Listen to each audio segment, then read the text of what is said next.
Chapter 51. A tall and burly middle-aged man strode into the studio, stood upright, and saluted Chen. "Thomas, this is a new armor specially made by my adopted son Tony for the Ice Wolf team. Come and try it on. We want to test its function," Chen said with a smile. "As you command, my lord," Thomas responded and walked to the mechanical platform where the armor was placed. Little Tony immediately got busy dressing Thomas in the entire suit of armor. First, there are two mechanized leg guards with complex metal rivets and pipes embedded on them. Then came the arms and palms. Thomas opened his hands, and Tony used tools to tighten the mechanical palm. "Okay, fully equipped." Tony patted Thomas's shoulder armor with satisfaction. "Damn it, Tony is really a genius. The design of this armor makes me want to try it on," Chen secretly complained. "It feels pretty good. It's much lighter than my usual heavy armor." Thomas moved his limbs. "Try the performance of this armor," Chen immediately ordered Thomas. "Yes," Thomas responded and came to the Sioux family training ground nearby. "I saw several thick pillars and a huge stone standing here." Thomas waved his hands gently. A roar came from his bones, and a burst of power burst out. He punched the pillar, and the pillar broke with a sound, and the edges of the section were as neat as if they had been cut. "Good guy. This way I can punch hundreds of kilograms of force with just one punch," Thomas said in surprise. Then he gathered strength again, stepped out with one foot, and immediately jumped up from the spot, did a beautiful backflip in midair, and landed steadily. Then Thomas went to the boulder again, grabbed it with both hands, and easily picked it up and raised it above his head. Not bad. This armor is indeed much easier to use than the previous armor. However, I taught the Ice Wolf team this Shaolin boxing technique before, and Thomas did it very well. Jack has done a good job in developing this team." Chen nodded with satisfaction. "Thank you, Chen and Master Tony. This armor is really useful." Thomas was very excited at the moment. "Tony, this kid, is so accomplished that he can create such a magical armor. If this equipment is mass-produced and each one is given to the Ice Wolf team and other elites of the Sioux family, the combat power will be increased to an unknown extent. I'm afraid it's not impossible to successfully occupy the entire America." Thinking of this, Chen couldn't wait to see the iron-blooded Sioux family army wearing battle armor and sweeping across the battlefield. "Very good. Now that the first set of samples has been successful, let's start mass production. I want to prioritize equipping the Ice Wolf team and other elites with this set of armor," Chen ordered. "I obey, foster father." "It's just," Tony responded respectfully, but seemed a little hesitant. "Depend on. I still don't know your kid's little thoughts. It's just a matter of funding. I know what you're thinking. Leave this matter to your father's Tasker company. As for the funding, I'll ask Alice to call you and your father later," Chen said directly. "Old Edward's Tusker factory has been getting bigger and bigger recently. It comes in handy now. Money is just a number. In this world, the most important thing is that the fist is strong enough." Chen left the studio with a smile and had already begun to make plans in his mind to expand the territory of the western United States. Within a few months, this set of armor seemed to have begun mass production at the Tusker factory. After getting the new armor made by Tony, Chen decided it was time to start marching to the Western America. That night, Chen went to the underground military conference room and convened a meeting with the main generals of the family. "Everyone, with our adopted son Tony's new equipment, we are strong enough to head west. This time we will firmly occupy all the land from the East Coast to the West Coast.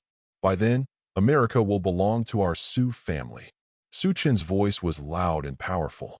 "Yes, we swear allegiance to the Sioux family to the death." All the Sioux family troops immediately raised their arms and shouted. One dawn a few days later, after preparing all night, Sioux's army finally set off to march westward. In order to cope with various environments on the road, Chen specially organized multiple units of infantry, cavalry, and artillery. Among them, the infantry are fully armed and put on Tony's newly developed mecha. The cavalry is equipped with war horses, which are faster and more powerful, and the artillery is armed with new weapons that can launch small bombs. With such equipment, the Sioux family's army was invincible during its march. But it's also good to rely on the boy James to train him. The journey went relatively smoothly at first, but as we went deeper into the west, the power of the white colonists became stronger. In recent days, the Sioux family's army has just arrived at a fork in the road. This leads to the Ohio River Valley to the north and Tennessee to the south. Where can we bypass the colonists' sphere of influence? James frowned and said after looking at the map, "Currently, the colonists in the south are too powerful. We have limited troops now. We will go north to the Ohio Valley first. The terrain there is complex, which is more conducive to our guerrilla warfare." Chen looked at the map and thought to himself. So everyone followed Chen's instructions and set off from the north road. Sure enough, as soon as they entered the valley area, they were ambushed by colonial militants. The family infantry took advantage of the armor's powerful bulletproof ability to charge head-on. These colonists were completely helpless and were quickly defeated. The Sioux family army then disarmed them and collected them. "It seems that our armor has played a huge role." James smiled. "Yes, with the new equipment manufactured by Tony, we have a great advantage." Chen was also very satisfied. Next, the Sioux family's army continued to advance westward, invincible. With the advantages of armor and weapons, they quickly eliminated all obstacles from nearby colonists. Finally, after more than a month of marching, Chen's team reached the Rocky Mountains. Chen led the family army to the Rocky Mountains, preparing to cross the last natural barrier and penetrate into the western United States. The Rocky Mountains are endless, shrouded in clouds and mist, and exude a sense of majesty. Chen ordered his people to set up camp and rest, while he climbed onto a bare rock protrusion and looked into the distance. In the canyon not far away, the colonists' defense line has begun to take shape, surrounded by wooden fences and forts looming. Chen murmured to himself, "It seems that the situation is not optimistic. Sir, let me take the lead in capturing the hilltop opposite." James couldn't wait at the moment. "Okay, you lead a group of dead soldiers. But be careful and act recklessly." As commanded, James was ordered to prepare the commando team. That night, Chen called a meeting with the generals to discuss countermeasures. "According to my judgment, there are at least several thousand colonists camping for defense. It is difficult for our existing troops to break through head-on." Chen analyzed. Chapter 52. How about I lead people to sneak into the opponent's camp and cause civil strife? Then we can form a pincer offensive against them. Jack at the moment began to propose. "Okay, you become the commando captain, move forward covertly, and be careful." Chen agreed with this strategy. So the generals took their positions and prepared for secret operations. That night, Jack led the Ice Wolf team to use the darkness to quietly come to the enemy's defense line. They prepared fireworks signals in advance and detonated them on time. Bang! Bang! With two muffled sounds, the enemy camp suddenly burst into flames. The defenders rushed to put out the fire, and a gap suddenly appeared in the defense line. Chen saw that the time had come and immediately ordered the entire army to attack. The armored infantry rushed into the camp like a storm, and the cavalry went around to the flanks to outflank them. Before the defenders could react, the Sioux family's army had already entered the commander's tent. "You lose, surrender immediately." Chen punched the coach's desk. Seeing that the situation was over, the other party had no choice but to surrender. The colonists' defense suddenly collapsed. Chen struck while the iron was hot and quickly occupied the entire mountain range. The natural barrier of the Rocky Mountains was conquered. On the way back, James also returned victoriously with his explorers. The successful conquest of the Rocky Mountains directly opened the door to the west. For a time, the Sioux family sphere of influence covered a vast territory from east to west.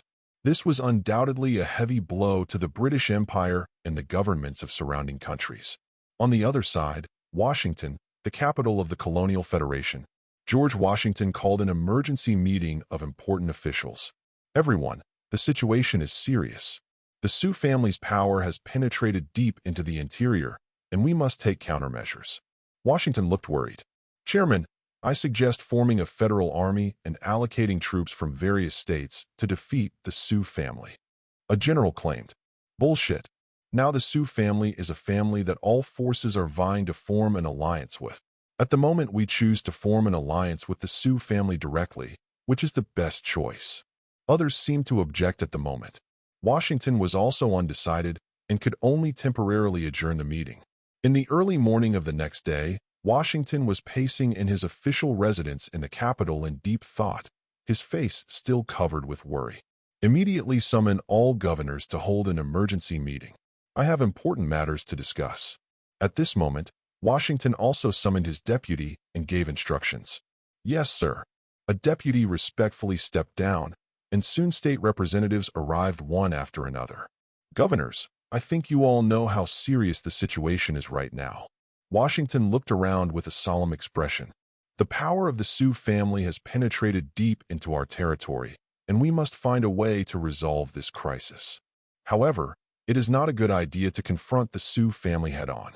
They have strong military strength, and if they strike preemptively, the consequences will be disastrous. The governors looked embarrassed and remained silent. I suggest that maybe we can show goodwill first and send a special envoy to discuss cooperation. Washington continued. The Sioux family is very powerful now. We can only express our sincerity and try to get them to stop their westward march. This may avoid a bloody battle. That's a good idea. A governor standing nearby nodded in agreement. It will not benefit us to start a war at the moment. It is better to have peace talks first. Then several other people also echoed. Okay, it seems that everyone is in agreement. I decided to go to the Sioux family's East Coast base in person and discuss with Chen in person. You all should go back to your state to prepare for the situation and wait for my news. The governors expressed their approval. Washington soon set off for the Sioux family's base, and a few days later arrived at the gate of a heavily guarded mountain stronghold. This is naturally the base of the Sioux family in America. Is Mr. Chen here? I am President Washington of the federal government, and I am here to visit you. Old Washington said to the guard. The guard rushed in to report, and soon Chen walked out of the door to greet him. Hey, isn't this Chairman Washington? Why are you here in person? Chen said with a smile. Depend on. What's the situation? This old Washington came to see me in person? Ha. It seems that this guy has given me enough face. Mr. Chen, I am here on behalf of the federal government. I hope that both of us can negotiate amicably and stop this unnecessary dispute. Washington said earnestly. Okay, please come in and sit down and chat if you have anything to do. Chen also greeted Washington like a gentleman. Since the chairman is here in person, I should do as he pleases.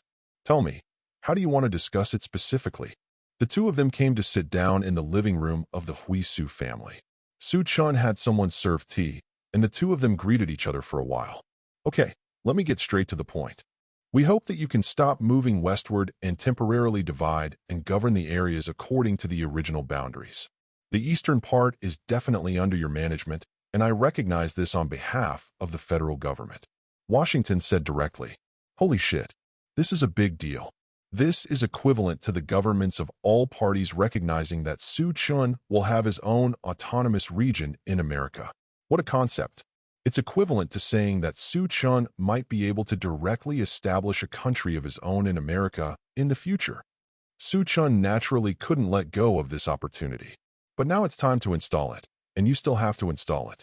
I can agree to suspend the westward march, but I need the federal government to commit to a condition.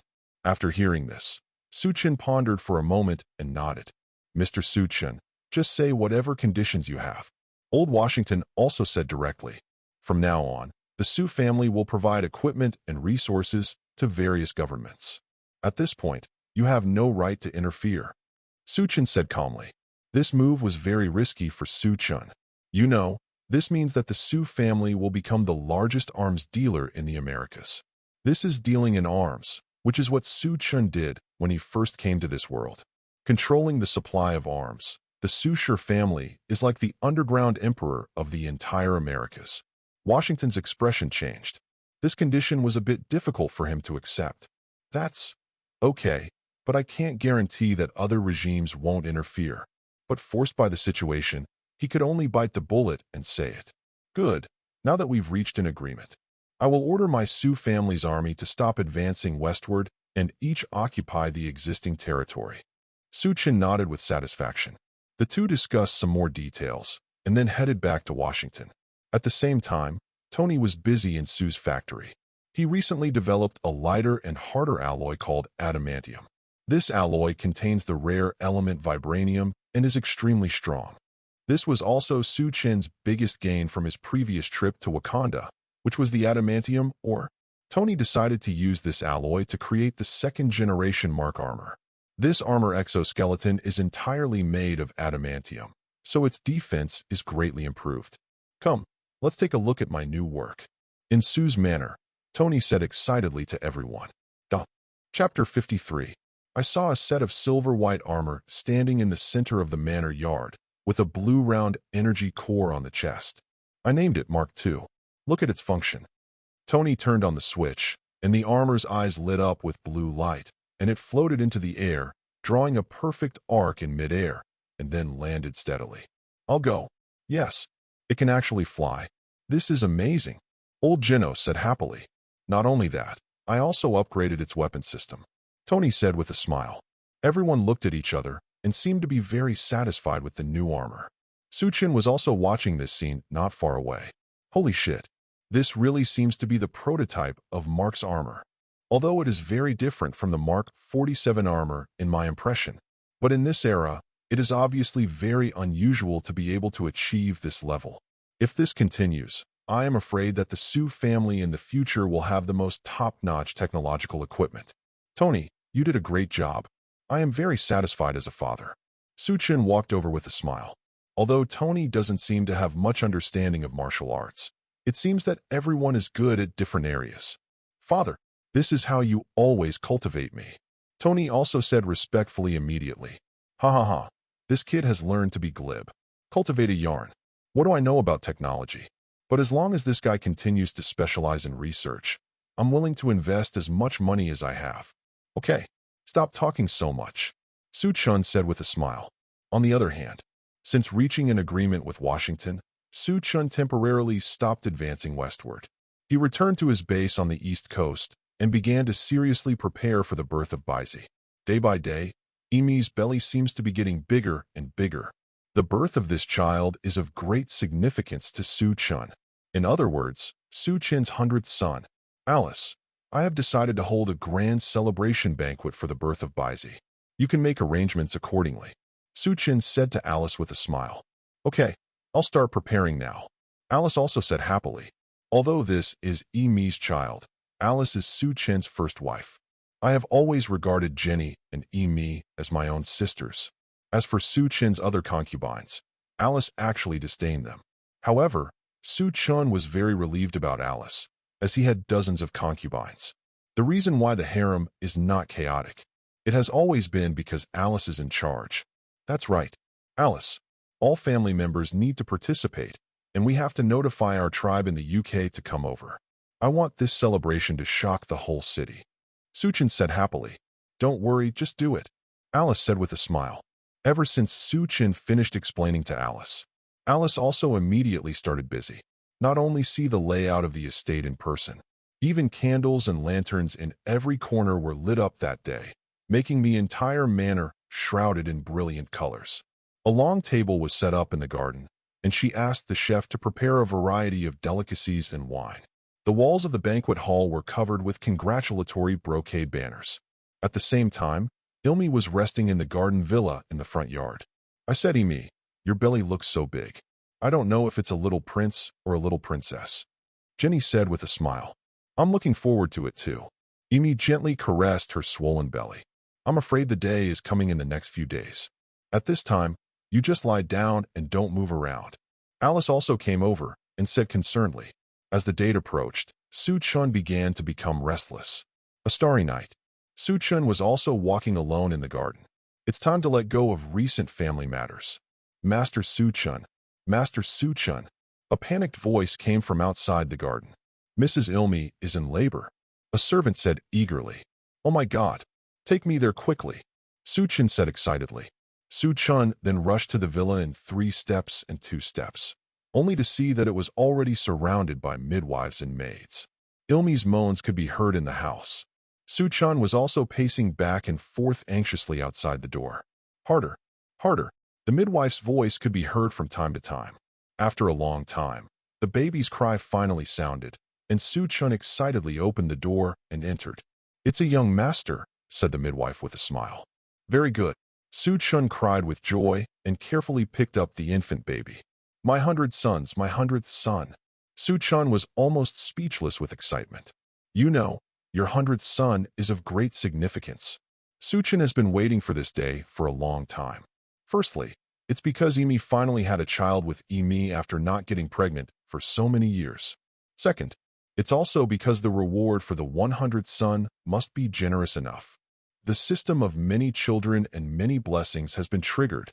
Obtain the 100th sub-reward, appearance value plus 99, force value plus 32. Physical age goes back 15 years. Get a piece of URU metal. Double your family assets. Congratulations on reaching the achievement of 100 sons. Gain divinity. Su Chen also frowned at this moment. The reward for the 100th child is indeed more generous than before. Not to mention anything else, as far as previous rewards are concerned. First of all, the appearance is in single digits, but today it is plus 99. The force value is also extra high than before, but the physical age goes back 15 years. What the hell? Didn't I just look 15 years younger? As for URU metal, it is more precious than adamantium. You must know that most of the artifacts such as Mjolnir in the Marvel world are forged with this metal. As for the doubling of family assets, Su Chen actually didn't care that much. After all, if you spend the money you have now, you won't be able to squander it all in a few lifetimes. But about this divinity, it actually made Su Chen feel confused. What the hell is this divinity? But Su Chen could vaguely feel that the power in his body at this moment was different from before. If I had to describe it, it seemed that all my previous martial arts skills had been transformed into another kind of power. But Su Chen didn't bother to study what this divinity was at the moment. Why not go back and try again? Congratulations, sir, on your new life. At the moment, his old troops outside the manor also began to line up to congratulate Su Chen. I plan to name this 100th son Su Yun, which means that the descendants of my Su family will be as prosperous as the clouds. Su Chen announced directly. What a name. Su Yun. It's very meaningful. Alice also smiled and agreed. The next day, order down immediately. From now on, I will be in seclusion for a while. Don't bother me with anything during this period. During this period, all family affairs will be handled by Genos. As for the family business, if Alice can't manage it by herself, let Jenny help. Su Chen said to everyone. At the moment, Su Chen couldn't wait to see what the divinity of having many children and many blessings was going to be like. Chapter 54. Inheriting divinity and controlling the power of nature. Su Chen stayed in seclusion for several months before he came out. When they came out of customs, James and others were already waiting there. The stone door opened wide, and Su Chen slowly walked out. His face was rosy, and there was a trace of seriousness on his face. However, he could not hide the joy in his heart. He had been studying his divinity for the past few months, and it was not until recently that he realized it. His expression was like that of a myth, and he could actually control the ability of nature. Wind, fire, thunder, and lightning are all under his control. He couldn't believe it at first, but it wasn't until later that he was sure. With his current ability, it would not be an exaggeration to even enter S.H.I.E.L.D. It's just that he doesn't plan to reveal his acquired ability yet. Husband. A melodious female voice came over, and a Huxia beauty wearing a white skirt with red lips and almond-shaped eyes stood in the crowd. Ilmi. Su Chen narrowed his eyes slightly and walked towards the woman, but there was only a little boy in the woman's arms. Is this Su Yun? How could? Before Su Chen finished the rest of his words, Emi already understood what he meant. For some reason, Su Yun is different from other children. He grows up very fast. Other children cannot speak at this time, but he can already speak a complete sentence. There was a hint of endearment in Emi's eyes, and Su Chen was a little surprised. Is it because he is the 100th child and has inherited a little bit of divinity, so he is so smart? If this is the case, then more training will be needed in the future. Okay, great. Su Chen burst out laughing, and James on the side couldn't walk over. Father, how come you look much younger than before after being in seclusion for several months? James was puzzled and didn't blame him for saying that. Su Chen was in really good condition now and even looked much younger than James. This makes James quite ashamed. Really? This makes me happy. Su Chen just brushed this matter off casually. After all, he knew the reason. Now his appearance has been increased by 99, and his physical age has also returned to 15 years ago. If this is the case, it would be strange if there are no changes in the body. Chen returned to the Su family with a group of people. I have been in seclusion these past few months. Has anything happened? Chen asked, seeming to remember something. His eyes flashed across everyone's faces, and then he frowned. Why didn't you see Tony? Father, Tony is studying his number 2 Mark armor. I heard that there are still some problems in that armor, and it needs some improvement. Chen just nodded after hearing this. The problem with Mark's armor was just the problem of ice forming in the air, but according to Tony's ability, he thought it would be solved in a few days. Chen thought this in his heart and looked at his 100th son, Yun. What's going on with the Blood Clan? Although Chen is still in seclusion these days, he is very concerned about the outside world. Before he went into seclusion, the Blood Clan had made some vague moves. Those old guys were eager to get some benefits, so during this period of Chen's seclusion during that time, there must have been a lot of eggs. Sure enough, when Chen talked about this matter, James lowered his head slightly. Father, I did something inappropriate. Just 2 months ago, the Blood Clan suddenly attacked our colonies in the West and the United States.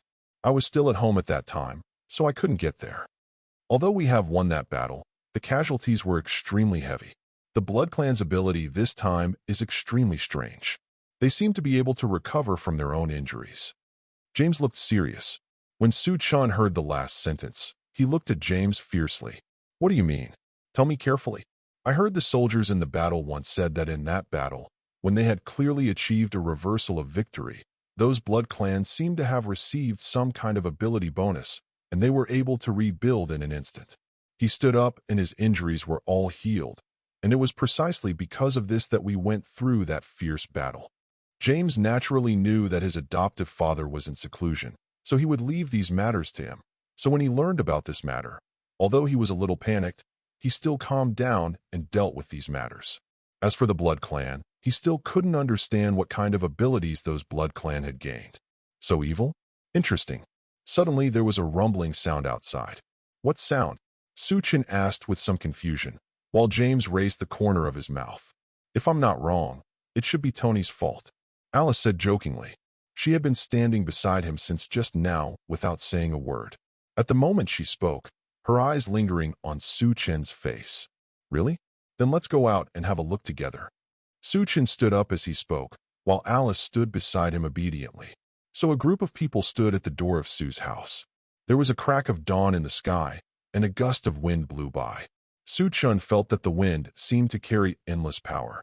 Tony was seen wearing silver armor, and there was something like a fire-breathing barrel on top of the armor. His whole body was wrapped in silver armor. Father, are you awake? Tony was wearing armor and was talking to Chen in midair. Although he couldn't see the smile under his armor, a hint of excitement could be heard in his voice. Not bad, not bad. You have made great progress in the past few months since I was in seclusion. It seems that you have integrated this armor very well with him. Chen raised his eyebrows slightly, and Tony jumped to the ground. After removing the armor from his head, he walked up and hugged Chen. Take it easy, you will crush my old bones. Chen was quite funny. However, Tony hammered his chest and spoke very solemnly. How could it be possible? My adoptive father's body is much better than mine. Chen just shook his head helplessly. Is there anything wrong with this armor? After all, Chen remembered that this armor seemed to have a freezing problem when it was the number 1 armor. It was not until the number 2 armor that the problem was almost solved. He could not guarantee whether the plot would deviate because of his appearance.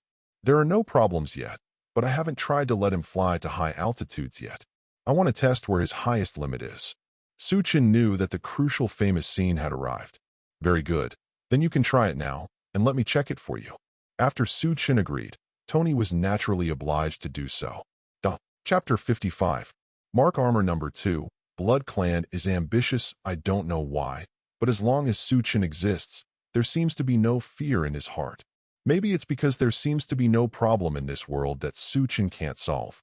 Tony put on the armor on his head, closed his eyes, and took a deep breath, then pressed the button in his hand, and the entire armor flew straight up into the sky like a frightened bird, making a burst of dawn sound. After passing through the clouds, the The squeezing of the air seemed to have no harm to the armor at all. Tony's speed became faster and faster. Until he reached an altitude of 10,000 meters, Tony could still feel that the armor was still flying upwards. He lowered his head and saw below. Chen and the others were no longer visible. Suddenly the armor seemed to be stimulated by something, and Tony frowned slightly. He thought to himself, "Why aren't you moving?" No. According to his guess, the armor should still be able to fly upward. He didn't react until he lowered his head and looked at the ice slowly forming on the armor. I see. When he reached an altitude of 10,000 meters, the cold air in the air had already adhered to his armor, turning into ice, and the spiritual sword in his armor was also frozen. Before Tony could take any measures, the armor was completely moved and fell straight down. Tony shouted, "Calm down. I believe you have a way." As if he heard Chen's voice, Tony's heart gradually calmed down. He was still nearly 1,000 meters above the ground. He suddenly remembered that when he was making this armor, he made a manual opening device just in case. It's just that at the time, he thought it was a bit useless, but now he realized that it was something that could save his life.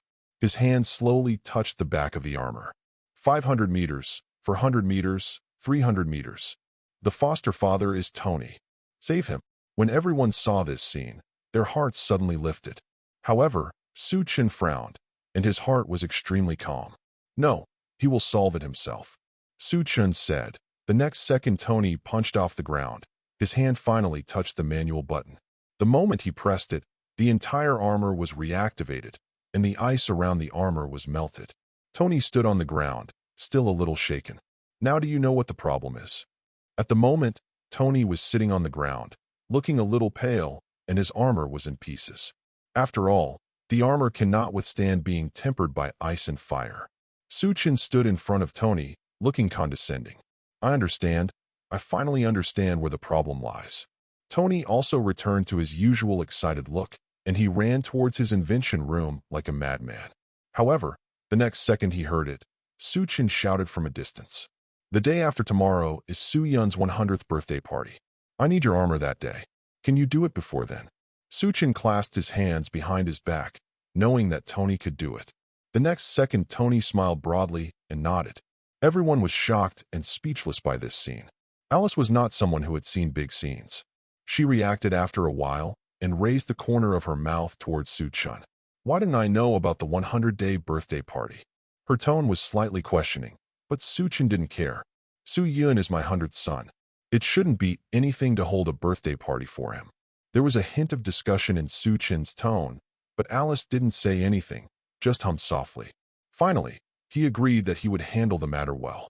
James, I need you to invite everyone related to our family. This birthday party must be grand. Chen said that James had no doubts and nodded directly. Chen naturally did not do this because of Su Yun.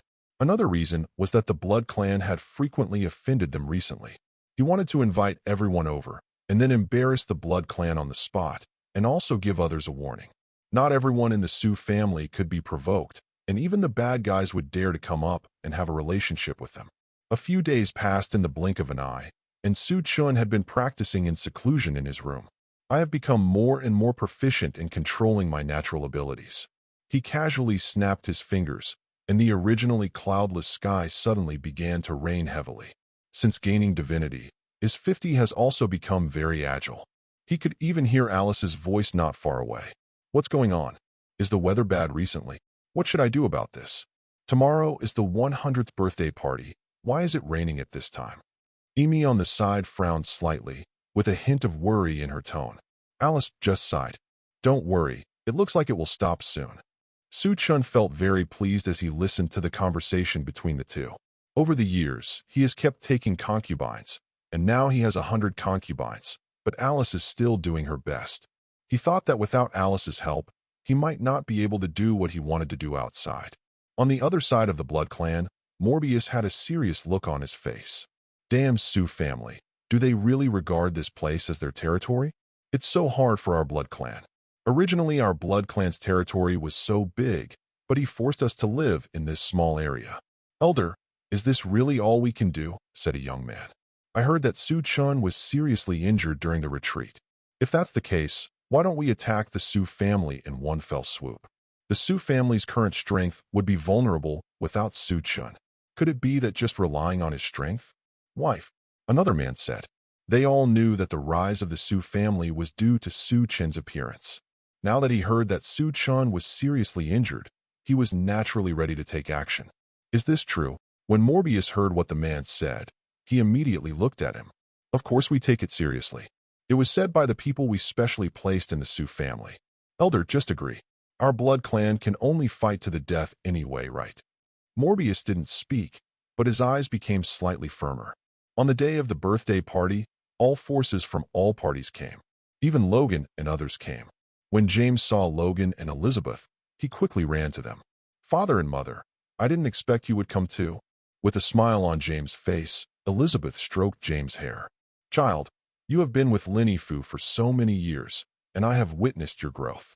Now it is your adoptive father's great joy, so naturally we have to join in the fun. Chapter 56. Birthday Party. Daughter of the elf clan leader James nodded, with a smile in his eyes. In the banquet hall, the entire banquet hall was sparkling with gold. It could be seen that Chen was very excited about this birthday party. The wine glasses used for drinking in the new year were inlaid with diamonds, and the lights in the banquet hall were all made of luminous pearls. Even Washington cannot do such a big deal. At the corner of the banquet hall, the Blood Clan elders and others have been waiting there for a long time. At the moment, Chen was standing on the second floor of the banquet hall. He lowered his head and looked at those people, as if he was looking at each of the ants. Today he is already a well-known big shot among others. How are things arranged? Chen asked, and Tony on the side raised his thumb. Father, don't worry. There is no flaw in the arrangements this time, and you don't have to worry about the armor. According to what Chen said, Tony completed the improvement of the armor in 2 days. This was the first appearance of his armor, and he was extremely excited. At the moment, Howard and others were also present. The lights suddenly dimmed, and as the door opened, a group of women or men with wings slowly walked out from the door. Their looks are so stunning that even the most beautiful women pale in comparison to them. The leading woman bent slightly towards Chen, who was standing on the second floor. I think everyone doesn't know who she is, so let me introduce her to you now. As Chen said that, he jumped directly from the second floor. He was 100 meters above the ground. When he landed, he had a perfect fall, and there was not even a trace of injury. The Wakanda elves are a group that has long since escaped the world. If it hadn't been for Chen's appearance, perhaps no one would have known that the Gene Nation existed in this world. They looked just like ordinary people. It was precisely because of this difference that they were rejected by everyone. But their ability is much more powerful than ordinary people. They and the Blood Clan are generally different from other people. The elves have the purest power in the world, and they have wings that are naturally different from others. The appearance is even more wonderful. Chen looked slightly at the woman in charge. At that time, he only heard that the team leader said that his daughter would be sent to attend the birthday party. He did not expect that the team leader's daughter would be so beautiful. Chen's eyes flashed with light. You didn't expect that the elves, a race that has long since disappeared, still exist in this world? The corners of Howard's mouth raised slightly, and he said slowly, with a little surprise on the faces of the elves, and the others seemed to be the same. Only the Blood Clan looked very pale. The Blood Clan and the elves were not at odds with each other back then. In other words, the relationship between the 3 tribes is not good. But he didn't expect that the new nation still existed in this world. If this is the case, then their plan this time may be a little difficult to complete. What should I do?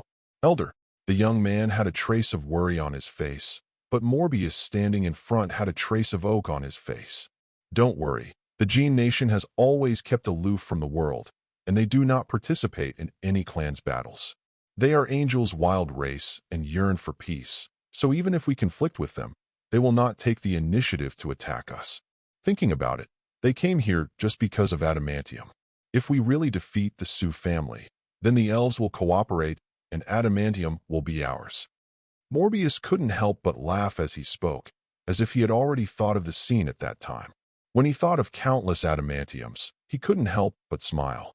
The corners of Chen's mouth curled up slightly. He had been looking at the Blood Clan from the beginning. He could see the whispers between the two of them and could naturally hear them. After all, His current five senses could reach far away. "But why doesn't Chen look seriously ill at all?" said the man next to him. The next second, Chen started coughing. Standing next to the elves, he couldn't hold back his cola. He suddenly spat out a mouthful of blood. Amid everyone's surprised looks, he took out his hand and quietly wiped away the blood in his mouth. "I'm sorry, because I went into seclusion a few months ago. Something went wrong with my body," which made everyone laugh. Chen said quietly, but in the ears of others, it seemed as if he had heard shocking news. How could Chen be so obsessed with cultivation? There was joy and worry in everyone's hearts. Only the elves who were always standing aside. The woman watched Chen perform all this indifferently. She didn't know what Chen's purpose was, but she knew very well that Chen's body was not as bad as he showed, and was even worse than what he had shown. Everyone present felt much better. What surprised the elf woman even more was that he could actually feel the power of the gods exuding from Chen's body. If it weren't for the fact that the elves are a derivative of angel, even he wouldn't be able to perceive it. So he was curious about who Chen was? The gods had already disappeared tens of thousands of years ago. So why did Chen have divinity in her body? He was actually seriously injured. It seems our information is correct. There was a crazy smile on the man's face. God knows that their blood clan has been oppressed for so long and how much they want to stand up. How could they let go of such a good opportunity now? Even Morbius had a look of joy on his face. "Very good. Proceed as planned," Morbius ordered. The birthday party started, and Alice and Chen also started to get busy. They talked with the princes and nobles everywhere. After a lap, Alice's face looked a little tired. "Tired?" Chen said to Alice, with a slightly concerned look on his face, but Alice just rolled her eyes at him. "So what if I'm tired? This is Yun's 100th birthday party. No matter how tired I am, I have to persevere." These days, Alice basically wakes up early and spends a lot of time preparing for this birthday party. She also has to accompany Chen to deal with these princes and nobles offline. "Of course I am tired." Chen had a trace of distress on his face. "Alice, you have worked hard for so many years. Now I know you feel sorry for me. I have never seen you feeling sorry for me before. When I saw you flirting with the elf clan leader's daughter just now, I didn't see you even look at me." There was a bit of questioning in Alice's tone, but Alice also understood that Chen did not belong to her alone. It's just that occasionally he vents his temper unbearably. Chapter 57. Officer Hans, the mysterious black mist, those are the elves. They have the blood of the angels from tens of thousands of years ago. It is inevitable to have a good relationship with them. Alice must not be jealous. Chen had a smile on his face, but Alice just crossed her arms and curled her lips. It seems that the relationship between Patriarch Su and his wife is really deep. A man's voice could not be heard. Chen turned his head slightly and saw a middle-aged man holding a wine glass in his hand. There was a smile on his face, but there was a trace of imperceptible sarcasm in the smile. When he first saw this man, he didn't like him very much. "You are?" Chen asked. He didn't have much impression of this man. When the man heard Chen say this, his face immediately darkened. He seemed to be very angry that Chen didn't remember him, but he didn't want to get angry. "I was brought here by Chairman Washington. My name is Hans. Nice to meet you." When Chen heard the word Hans, some pictures flashed crazily in his mind, and he suddenly remembered that Hans was an officer in the army. Is he the officer who fought with Banner? Thinking of this, Chen flashed his eyes up and down. This Hans was indeed nothing. He looked glib. Thinking of this, Chen suddenly couldn't remember this time. Banner should already be on the assembly line, right? You have to find time to meet him and see him come under your command. Chen thought this, and Hans on the side seemed to hate Chen's attitude. He was also a well-known officer, but he didn't expect Chen to have a cold attitude towards him. What an arrogant guy. Hans thought this in his mind, and his eyes fell on Alice. This must be Mrs. Alice. I have admired the Ming dynasty for a long time. I heard that you managed the entire Su family's industry with one person. You are really a hero among women. Alice didn't have a good attitude towards Hans either. She just nodded slightly, and her attitude was very perfunctory. Hans was a little embarrassed, but he returned to normal after a moment. Chen also felt Hans's attitude. Or someone who wants to take advantage of the wall. I'm afraid Alice wouldn't even take a look at someone like him. Chen was very satisfied with Alice's attitude. He hugged Alice into his arms and even kissed her lips very lightly. "Is Officer Hans interested in my wife?" Su Chen said slowly, his eyes falling on Hansi, as if he wanted to pierce a hole in his body. Hans frowned slightly. He hated Su Chen's gaze. "It's just that I have admired his name for a long time. Chief Su, please don't think too much about it." Su Chen just smiled and said nothing. After a while, James came to Su Chen's side and spoke to him several times. Su Chen asked Alice to entertain him, and James went elsewhere for the remaining guests. "Everything is ready, right?" Su Chen asked, and James nodded. "Great, so now it's his showtime." Su Chen thought as he slowly came to the second floor, still holding Su Yun in his hand. "I think everyone is here to attend my son's 100th birthday party. I know that everyone has given me enough face, so naturally I can't refute everyone's face. Today I solemnly announce something here." However, before Su Chen could finish his words, he spit out a mouthful of blood and fell to his knees on the ground. His face looked very pale, and James beside him was also very panicked. "Father!" James congratulated loudly, and suddenly the entire birthday party fell into chaos. A group of Blood Clan members rushed out from nowhere and stood around, surrounding everyone. Su Chen frowned slightly and let James help him up. "What do you want to do, Morbius?" Su Chen said loudly, with a trace of anger on his face, but Mobius smiled very happily. "Clan Chief Su, please don't speak so loudly. You are already injured like this. It is more important to recover from your injuries. As for the Su family's property, Chief Su, don't worry. I will manage it for you." Everyone knew the meaning of Morbius's words, and Howard couldn't help but frown. Are all the Blood Clan elders idiots? Even if Su Chen was seriously injured, it was not something these people could handle. "Morbius, aren't you afraid that we will call you Blood Clan to kill them all?" "Definitely scared." A smile appeared on Morbius's lips, but his expression was very indifferent. Following Mobius's words, the surrounding Blood Clan people immediately rushed down towards everyone. They grabbed anyone at random and absorbed the energy from their bodies. Those Blood Clan people seemed to be blessed by energy. The body instantly grew several times bigger, and even the strength also increased several times. Is this the bonus of the mysterious power James mentioned?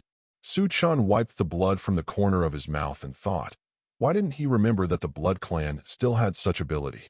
However, he didn't care to think so much offline. He was James and was ready immediately. James' hand was slightly raised, and a huge amount of luminous pearl lit up in the middle of the high-hanging banquet hall. The shining light of that luminous pearl was even stronger than the sun. Everyone couldn't help but close their eyes, and saw those Blood Clan people instantly transformed into a pool of blood when illuminated by the light. What's the situation? Morbius frowned slightly. Is this a night pearl? This was thanks to the help of the elves. After he learned about the Blood Clan's plan, he immediately found the elves because he learned that the elves had obtained a night pearl from the Shaman tribe thousands of years ago. The luminous pearl is very huge, and the light it emits is comparable to that of the sun. He knew that the Blood Clan had a very powerful weakness. That is fear of light. Damn it. I didn't expect Su Chen to be prepared like this. But even so, he must not forget that the reason why we dare to do it is that we only have this little ability. Morbius shouted loudly into the void. What are you still doing? Why don't you come and help me? As soon as he finished speaking, Yi Mingzhu seemed to be covered with a layer of black smoke, and the light was gradually blocked by the black. Strangeness. The daughter of the leader of the elf clan frowned slightly. This night pearl was given to them by the Shaman clan as a treasure to protect the clan.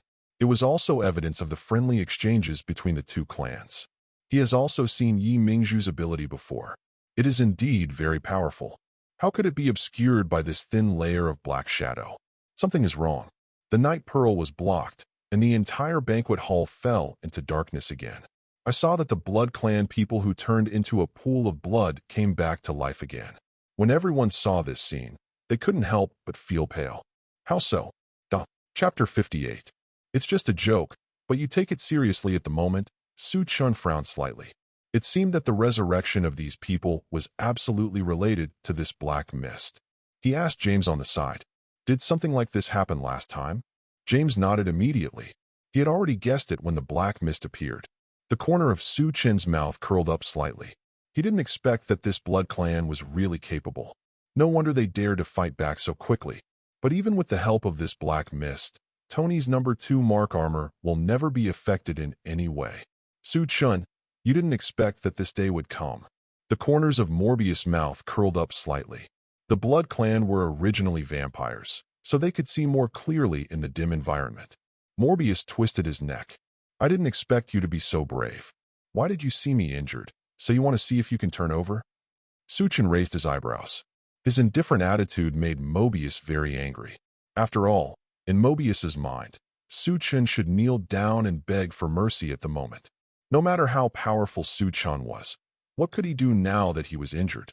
Soon the Blood Clan people gathered everyone together. They grabbed someone at random and start sucking their blood.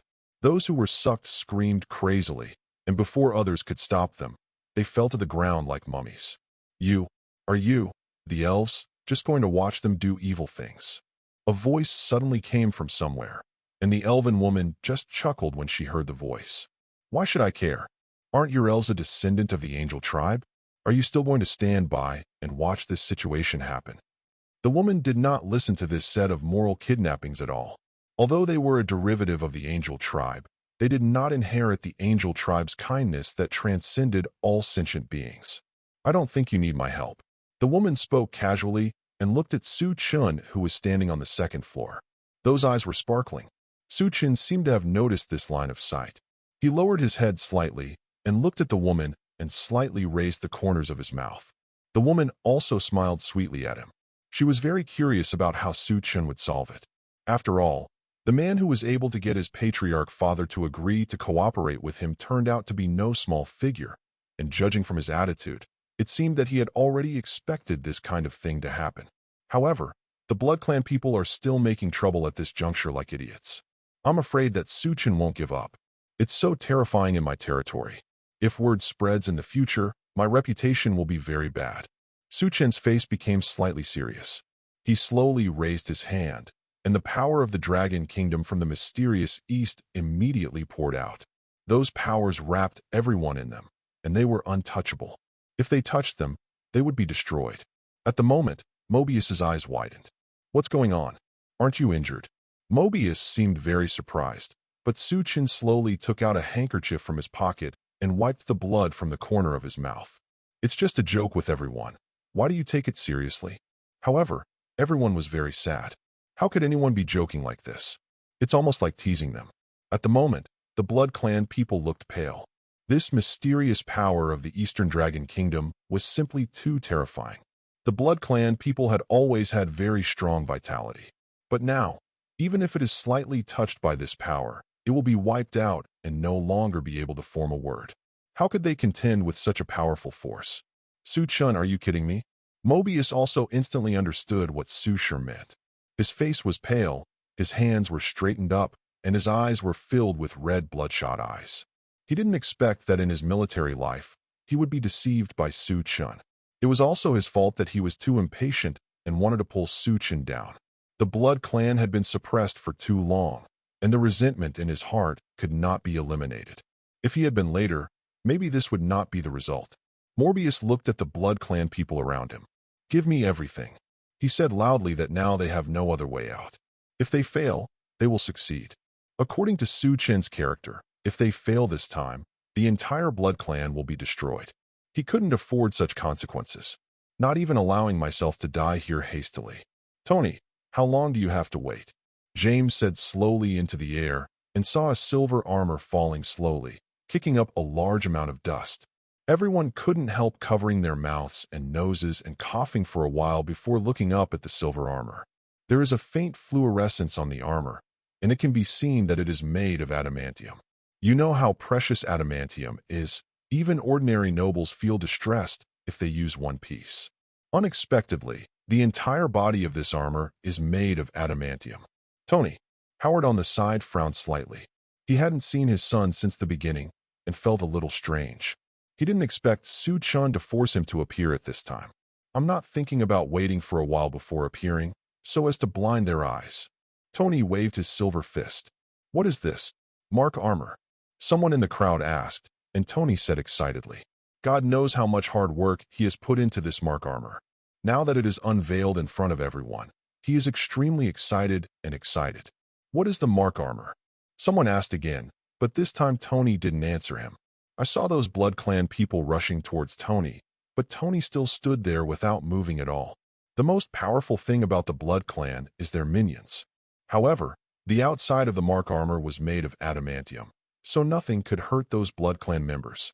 They rushed forward one by one until the entire mark armor was covered, but it was of no use. They looked for there is not a single mistake in the mark armor. "Tony, go deal with it." After Chen finished speaking, Tony immediately nodded. With a wave of his fist, the armor's fist instantly turned into a powder keg and rushed towards the Blood Clan. Those Blood Clan were blown to pieces. Fortunately, those nobles were protected by Chen's inner power. Otherwise, they would have been in a terrible state at the moment. Everyone looked at this scene and couldn't help but open their mouths. What on earth is this? What kind of weapon can cause so much damage? Chapter 59. Surrender.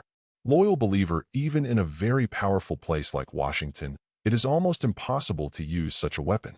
This armor is so tough on the outside, but there are many hidden mechanisms inside. What a treasure. Sharp. Howard couldn't help but said in amazement. He didn't expect his son to be able to make such a weapon. In just a few moments, all the Blood Clan members were beaten, and only Morbius was still standing there. There was anger and fear on his face. Morbius knew that he had no chance. Even if he went back now, the Blood Clan towns would only treat him as a criminal. So he could only choose to find a last resort for himself. Morbius frowned slightly. He raised his hand and flew into the air. Bat wings sprouted from his back, and he was flapping around. The other members of the Blood Clan seemed to have been summoned, and they raised their heads. However, the next second his face was filled with pain. Their power was sucked away by Morbius. Morbius raised his head and felt the power filling his body. This was unprecedented satisfaction. This is a technology he saw in ancient books. Can absorb the power of people of the same race into his own body. Then he will immediately gain supreme power. Now he no longer cares about the side effects of this forbidden technique. He just wants to escape immediately.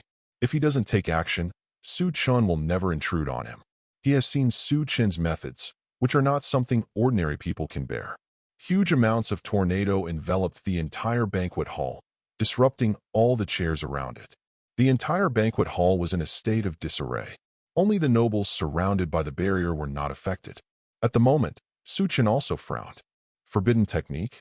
I didn't expect you to practice such a forbidden technique. Do you know what the side effects are? The elf woman raised her lips slightly, with a springy smile on her face, but at the moment it made people feel a little creepy. What do you mean? I don't care what side effects it has. I'll deal with Chen first, and then I'll deal with you. As Morbius said this, his wings roared violently, and he rushed towards Chen. At the moment, Tony also drove the mark armor to Chen. He blocked the first attack for Chen. It has to be said that with the blessing of technology, Mobius's power was greatly increased. Even the Mark Warrior A was not immune to some damage. "Father, you go first and leave the rest to me," Tony said with a frown. Chen didn't say anything. He looked directly at Mobius. What kind of technology can allow people to gain such a power bonus in an instant? For some reason, he felt that it had something to do with the Blackwood. "Tony, help me hold him down." As Chen said, Tony nodded immediately. Chen rushed towards the black mist. The black mist was very big, so it could wrap up the Night Pearl without any gaps.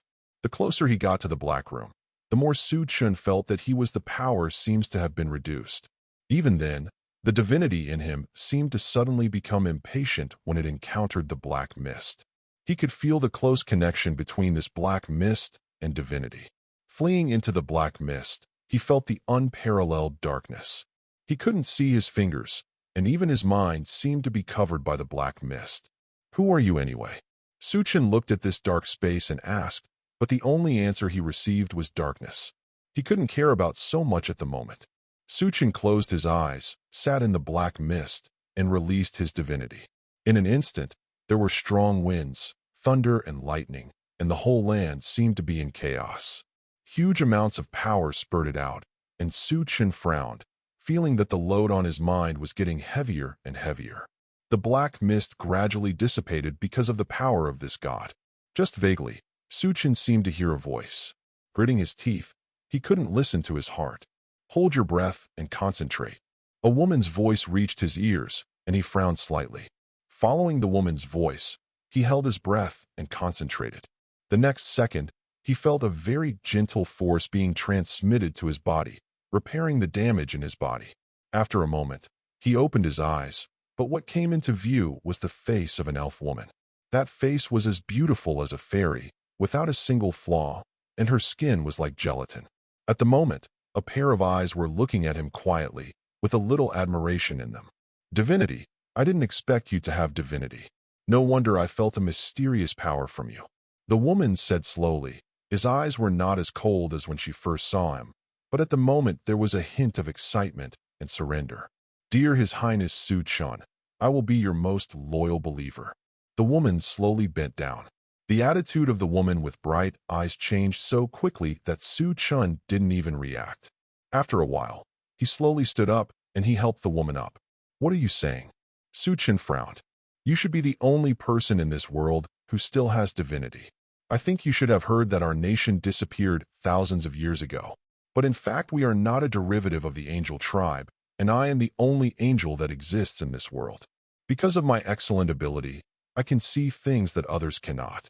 And you, my highness, have the divinity of the ancient gods in you. As time goes by, you will be the only god that exists in this world. When the woman said this, her eyes seemed to have seen the day when Chen became a god, but at that moment Chen just frowned. He didn't remember that Marvel had these, but after thinking about it with someone, he found that although he was in the world of Marvel, it didn't seem to be just here. Then do you know what this black mist is? The endless black fog has dissipated, but the people below still see a black fog above. Only when Chen looks down can he see the expressions on everyone's faces. At the moment, Tony's face was full of surprise, and there was a hint of surprise on his face. A little worried. The woman shook her head slightly. I don't know, but I can feel that the things in this black mist are not simple, and they seem to be closely related to us. Chen didn't say anything. He waved away the black fog, and it instantly dissipated, and the night pearl showed its light again. The sudden appearance of light made everyone's eyes sting sharply. Tony saw Chen's safety, and his worries dissipated. ****. Tony congratulated loudly and waved his silver fist, rushing towards Morbius. Without the help of Black Mist, Morbius absorbed the power of many Blood Clan people. Chapter 60 Backlash. The ending of Morbius, there was also a huge increase in strength, but it was still a bit overwhelming when encountering Mark's armor. Almost instantly, Mark's entire body underwent huge amounts of changes. With one punch, Morbius was knocked to the ground and a huge amount of pothole was made in the entire banquet hall. At the moment, Morbius fell in the pit, vomiting blood. He didn't expect this armor to be so powerful. Even if he absorbed so much power, he couldn't compete with it. Chen, you are such a B******************. Morbius wiped the blood from the corner of his mouth and said, but Chen walked over step by step through the dust. He looked down at Morbius in the pothole, as if he were looking at an ant.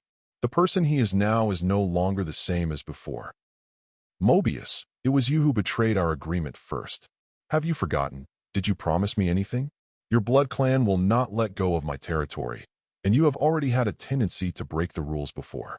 But I didn't expect that after just a little teasing, you would have exposed so many flaws, and the result now is just your own fault. Chen said slowly, without any expression on his face. Tony, fix it, Chen said, but the next second Mobius immediately lay on the ground, with a surrendered look. He knew very well what would happen to him if Chen was allowed to deal with him. No, he can't die yet. Still have a chance. So he gritted his teeth and lowered his head to show his surrender to Chen. Don't you want to know what that black mist is? Why did I gain so much power? If I dedicate the forbidden technique to you, can you let me live? Morbius said, so you want to tell me to get rid of your sin? I'm telling you it's impossible. Chen turned his head slightly. He really wanted to know what kind of secrets the black mist held, but if he just let Mobius go, it would be absolutely impossible. The elf woman on the side walked up slowly, and he gently patted Chen on the shoulder. Then he slowly moved closer to Chen's ear, and his moist breath hit Chen's ear, which made him feel a little strange. Let him say it. Don't worry, he won't survive even if he says it. The elf woman said that he was very curious about what this blood clan elder would say. Maybe others don't know the side effects of this forbidden technique, but the elven woman knows it very well. Alice on the side looked at the two peoples flirting and just hummed softly. For some reason, Chen believed the elf woman's words, so he lowered his eyebrows slightly. When he raised them, there was no emotion in his eyes. Instead, there was a smile on his face. Okay, then tell me, what method did you use, and how did you operate this forbidden technique? Mobius knew that Chen would be curious about this forbidden technique. After all, a person like Chen would never let go of such a powerful forbidden technique.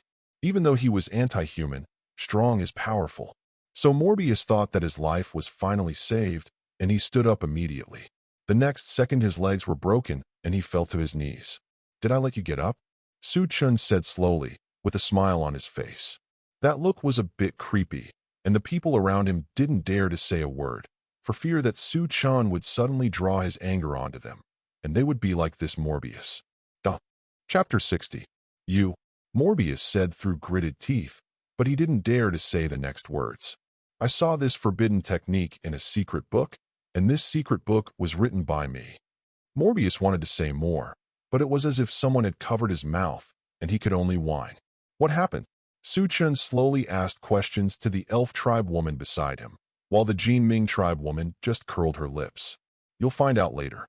The next second, Morbius's body swelled up. His whole body was twice as swollen as before. His skin was said to be transparent, and it seemed that the structure inside could be seen clearly. His whole body was like a balloon. I forgot to tell you. Didn't you say before that you didn't know the side effects of this forbidden technique? Let me tell you now. If you violate your original oath, the side effects of this forbidden technique will cause your body to swell and explode to death in an instant. The pain will not stop until the last moment of your death. There are rumors that some people wanted to die during this process but could not do anything. In the end, they could only die in tears. I am very curious whether this is true. Can you tell me? The elf woman has an angel-like appearance, yet she speaks such vicious words. Everyone couldn't help but tremble. Only Chen raised the corners of his mouth. So that's the case. No wonder the elf woman just asked him to ask Mobius to tell him. The woman seemed to detect his eyes and slowly turned around to look at Chen. It's natural for me to do this kind of thing. I can't dirty your mouth, Your Highness. At the moment, Morbius' eyes were swollen and seemed to bulge out. Normally, he couldn't say a word and could only whine. After a moment, it seemed that his body couldn't bear it anymore and exploded. The people around him instantly covered their whole bodies with what they could cover. After an explosion, the entire banquet hall was in a state of panic, and everyone had evil expressions on their faces because the smell was so bad and vampire blood was so smelly. Even Chen wrinkled his head slightly. As if feeling a strange aura, Chen turned his head slightly, but only saw a black shadow rushing past. The speed is too fast. He couldn't catch it either. Regarding what happened today, Chen stood among the people with a slightly apologetic look on his face. I asked everyone to accompany me in this scene. Thank you for your hard work. Everyone paid in their hearts. They never expected that something like this would happen today. They thought it was just a 100-day banquet. No one expected to witness the demise of a tribe. Now they are very respectful towards Chen, and no one dares to show dissatisfaction, for fear that the next blood clan will be them. Chen's scheming is too deep, and they cannot resist it. It's strange that the blood clan was so ambitious. If they hadn't insisted on confronting Chen, they wouldn't be where they are today. At the moment, Chairman Washington also showed a look of awe on his face. Fortunately, they did not choose to compete with the Sioux family army at the beginning, otherwise it is not certain whether Washington would still exist. Chapter 61. Sophia, the Green Monster.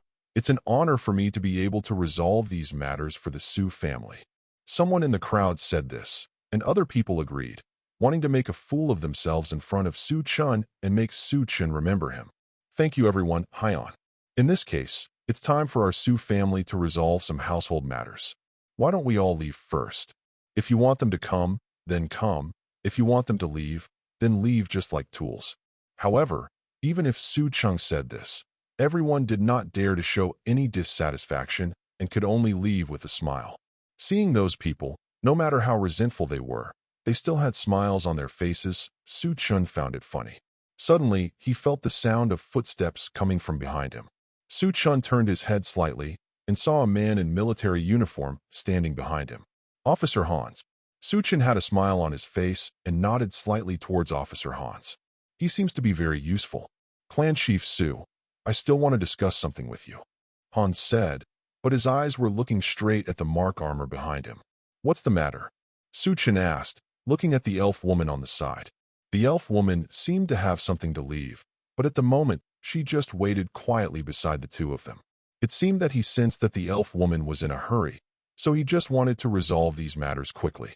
I would like to know about the mark armor made by the adopted son of Patriarch Su. I wonder if I would be honored to borrow it.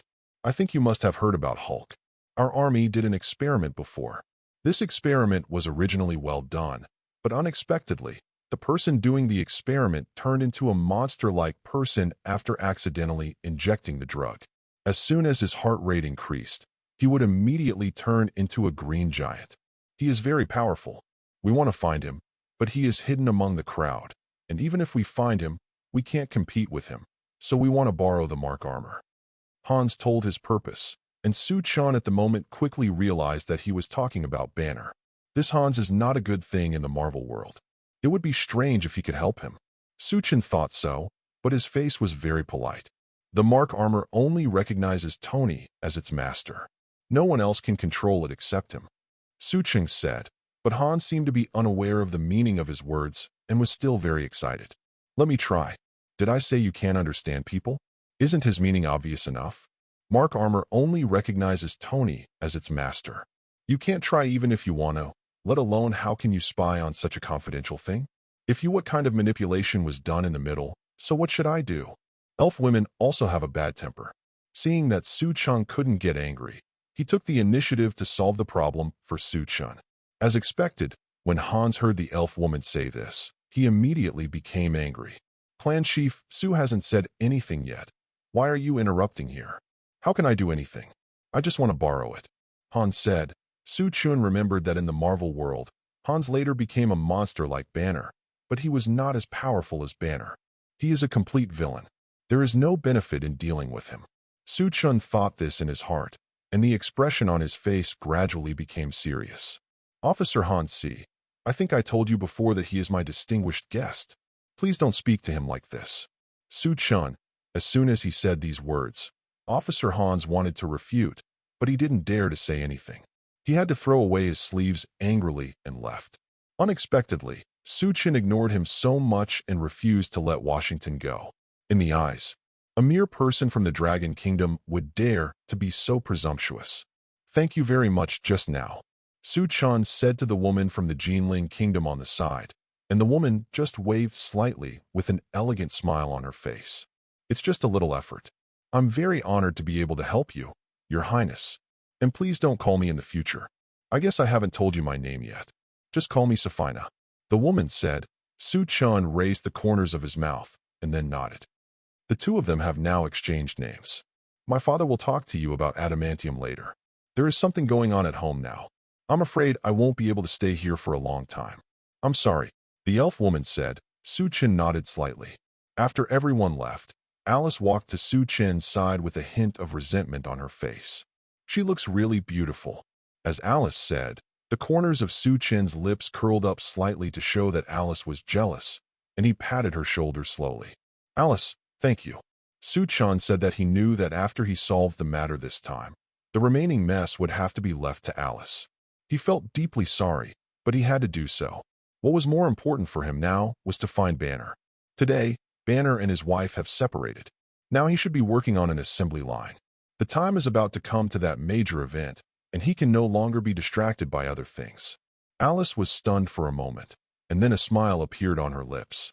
Even though Su Chun had said thank you countless times, he seemed to feel a little better every time after saying Alice's end. At the moment, Ilmi also came to his side. Naturally, Su Chun would not let his son take risks in such a dangerous place, so the person Su Chun was holding in his hands was not Su Yun from the beginning. Husband, are you not injured? There was a worried look on Ilmi's face. Su Chun just shook his head slightly. Such a little guy couldn't have any influence on him. Father, How was my operation this time? Tony took off his silver armor, and James stood next to Tony. Seeing how outstanding his two sons were, Chen felt very pleased. James will leave the rest of the work to you. I believe you can complete it. When Chen said that he was like this today, he was just warning those guys with wolfish ambitions to lower their posture and understand that no force could compete with the current Su family. So during this period of time, those forces did not dare to what to do to the Su family. Chen can also handle his own affairs with peace of mind. As for the remaining mess, he can only feel relieved if he leaves it to Alice and James. Don't worry, foster father. I will definitely complete the task you gave me. Chen nodded slightly and looked at Tony. You have to accompany me to do something, to meet my new partner. Chen said. Tony was a little confused but still scratched his head and responded. With James and Alice in charge, things calmed down quickly. Everyone never mentioned the Blood Clan, but the Blood Clan was still etched in their memories. They dare not make any shortcomings. Chapter 61. Heading to Brazil to find traces of Betty, so the next day, Chen took Tony and others to a small town in Brazil. Originally, Tony planned to come in a grand manner and allow people from Brazil to receive them when the time came. But Chen did not plan to do this. Their relationship with Brazil is still very tense.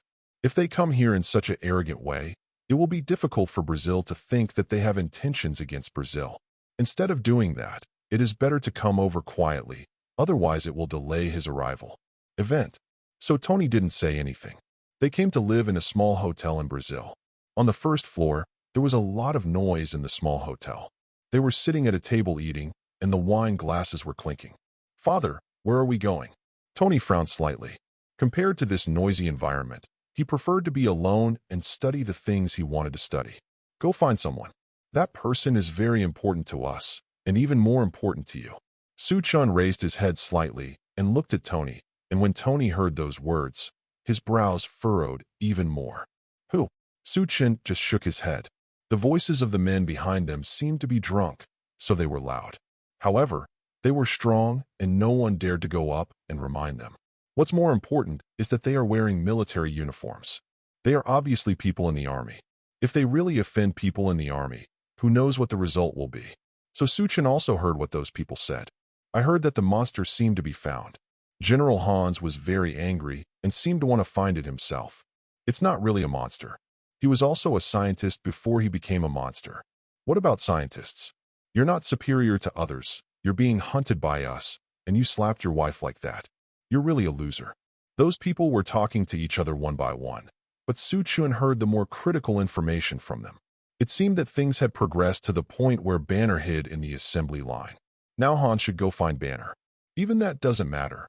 After all, Banner is very powerful, and Hans won't be able to find it for a while. What monster are those people talking about? Tony raised his head and drank a glass of wine, but Chen just shook his head slightly and put the glass down. Have a day off today and start action tomorrow. After saying that, the two of them returned to the room, and Chen at the moment was still practicing in the room. Now his strength has greatly increased, because with the blessing of divinity, all his attributes have doubled in an instant. At the moment he closed his eyes, the god's telekinesis was already far away. I don't know what kind of reward I will get after conquering Banner. Chen was very excited when he thought of this. The next day the two of them went to the center of the town and came to a house. Who are you looking for? A woman with white hair slowly walked over. He saw the two grown men standing here for a long time and thought they were looking for someone. So he took the initiative to come over. Betty, do you know where she is? Chen said slowly, and after the woman heard his words, her eyes became a little complicated, and she shook her head. I do not recognize. Then he hurriedly left, but the next second he was stopped by Tony. Tony looked at the woman with a smile in his eyes, thinking that he was very friendly now. But in the eyes of others, it seems a bit creepy.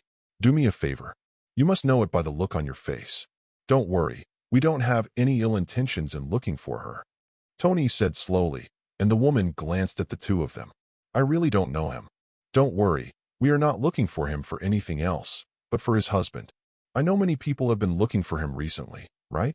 If he has been hiding, tell him, I know Banner the whereabouts of it. I can change it back to its original appearance. Chen said slowly.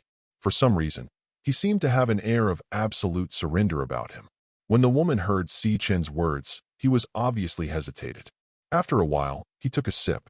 Purse your lips. Okay, then follow me. The woman took Chen and Tony towards his home. It was a small house that was not luxuriously built, but rather looked a little quaint. Entering the hut, I felt extremely dark inside. Tony didn't like this environment very much. He frowned slightly. Suddenly, he felt a gust of wind behind him. Tony's reaction was very fast. He quickly jumped to the side, and a wooden stick passed through the air and made a cracking sound. What are you going to do, you old ***ch? Tony frowned slightly and congratulated loudly, and when the woman discovered her purpose, her face became extremely panicked. You two don't even think about getting out alive today. Don't think that I don't know your purpose. I am an old woman living here alone. If those 2 children hadn't taken care of me, I wouldn't be alive now. I don't know. How did they offend you? But I will never let you get out alive. Even if Tony doesn't understand this matter anymore, he should understand what the old woman means in this situation. It seems that the old woman misunderstood what they meant and thought they were looking for trouble. Tony didn't want to hurt the old woman, so he kept dodging. Only Chen on the side looked at the old woman from beginning to end. She's right here. Chen was stunned when he touched the old woman's hand, but it was only for a moment. I do not know what you're talking about. Really? There is a saying in our country that the most dangerous place is the safest place. Do you think she will be hiding somewhere here? Chen deliberately whetted the old woman's appetite, and sure enough, the old woman's eyes couldn't help but wrap her arms around the wall. It was only for a moment that Chen caught Chen's hand and immediately slowed down. The golden light wave rushed towards the wall, and the entire wall was blown open to reveal the tunnel inside. Tony couldn't help but widen his eyes. He didn't expect that there was a tunnel in this quaint little house. If it weren't for Chen, maybe they wouldn't have discovered it at all. You are not allowed in, the old woman said loudly. However, Chen couldn't care about that. If they were a step too late, Banner might be in danger. Stand still, Chen slowly said. This is the secret technique of the distant dragon kingdom. Just 2 words can make people unable to move. The old woman's eyes widened. She had never seen such an evil technique. Chapter 63 Betty's hesitation. Even Tony was quite surprised, but after witnessing many of Chen's secret techniques that ordinary people could not understand, he felt that this was nothing. But a hint of excitement couldn't help but arise in my heart. Father, can you leave this secret method to me in the future? Tony walked to Chen's side and said that Chen nodded slightly. Of course you can. The 2 of them walked slowly towards the tunnel. Every time they took the next step, the darkness became darker. It wasn't until they walked down the stairs that they realized that they could only watch movies here. There seemed to be a light in front of them. Chen, keep Tony behind you. Betty, I know you are here. I think you really want to save your husband and see him, right? If you want, then come out to see us. Don't worry, we won't hurt you, nor will we. Your husbands, we need your help. Chen spoke loudly into the darkness, only to hear a few sparse voices coming from the darkness, and then a woman's voice slowly sounded. How can I trust you? Betty was very wary. After all, there are quite a few people who have come to her recently and want her to find her husband. That's why she stayed here. If I tell you, can I testify in the name of the Otsu family? Chen stopped. The sound was not loud, but it kept echoing throughout the tunnel. Although Brazil is not too close to America, the reputation of the Su family has spread all over the country, so you naturally know something about Brazil town. A candle was lit, and the candle illuminated the woman's cheek. At the moment, the woman's face was very indifferent, and you could see a trace of excitement in his eyes. Are you saying you are from the Su family? Betty knew very well how powerful the Su family was. Yes, so now are you willing to believe us? Chen said that he didn't want to expose his identity directly. As long as he revealed that he was from the Su family, it was enough. After all, no one in the entire continent would dare to pretend to be from the Su family. After all, if the Su family discovered it, the consequences are unimaginable. So Betty also felt that the person in front of her was the life-saving straw. Why are you helping us? The candle was placed on the lampstand nearby. At the moment, Betty frowned slightly and looked at the man in front of her. To be honest, we want to create a team, and your husband is very powerful. If I can find your husband to join here, then the strength of the entire team will increase several times. In fact, this world has never been what everyone thought, and there is also a mysterious organization in this world, which is the Divine Movement Bureau. Chen is also very clear about this. He understands the purpose of the Divine Movement Bureau and also understands the meaning of its existence. But now those heroes are in different fields, and if you want to gather them together, you need to form a new team. That's why Chen is looking for Banner so urgently. If we really find you, will you go back on your word? At the moment, Betty was very worried. She wanted to save her husband, but she didn't want her husband to be hurt. Chen naturally understood this. Don't worry, the Su family always keeps their word. I will never lie to you. Now as long as you say a word, we will go to Banner immediately. Betty only learned about Banner's whereabouts not long ago. Although she already knew it, she didn't dare to look for it on her own. Chapter 62. It wasn't because of anything else, but because she learned that Banner had escaped. If she went to look for him at this time, it would only be a burden to Banner. Time passed minute by minute, and I don't know how long it took before Betty raised her head firmly. Okay, I promise you. At the moment, Hans kicked Basic aside angrily. Didn't you tell me it's okay? Why haven't you completed the task yet? How can you catch that monster with such strength? Hans frowned slightly. God knows how excited he was when he learned about gamma rays. At the moment, Basak lowered his head and did not speak. The monster was so powerful that it could not be called a human being. He thought he was very powerful, but when he faced that monster, he was powerless to fight back. General Hans, please give me another chance. Basic said very piously. I'll give you one last chance. Find Banner's whereabouts immediately and bring him back. Remember to bring him back safely. Today's Banner is their only target for studying gamma rays. His safety must be ensured, and Abisak nodded and retreated. Betty looked at the photo of herself and her husband with a happy smile on her face. Soon they will meet. You will meet again, at least that's what I think. Chen said slowly, and Betty smiled and put the photo in her pocket. Although I know where he last went, after hiding here, I no longer know any other information about my husband. I can't guarantee that he is still there now, but I can try. Betty covered her pocket and spoke slowly about the photo in her pocket, while Chen smiled and shook his head.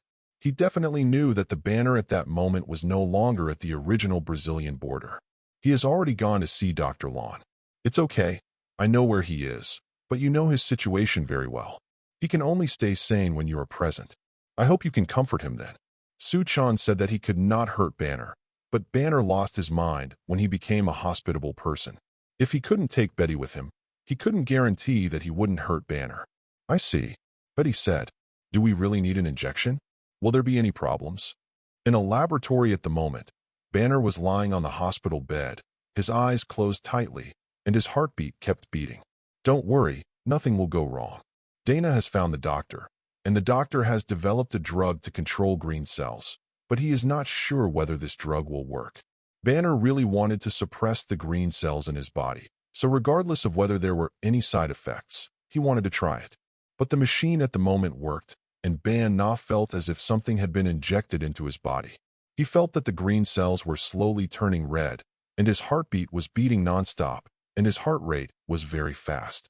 Reaching 200, it instantly transformed into an invincible and hospitable appearance. The entire body swelled dozens of times, and the body also turned green. The cells that originally turned into red cells now turned green again. I can't do it anymore. I can't do it anymore. Chapter 64 Initial Results. Hans' pursuit Banner gritted his teeth and said that he could no longer control the changes in his body.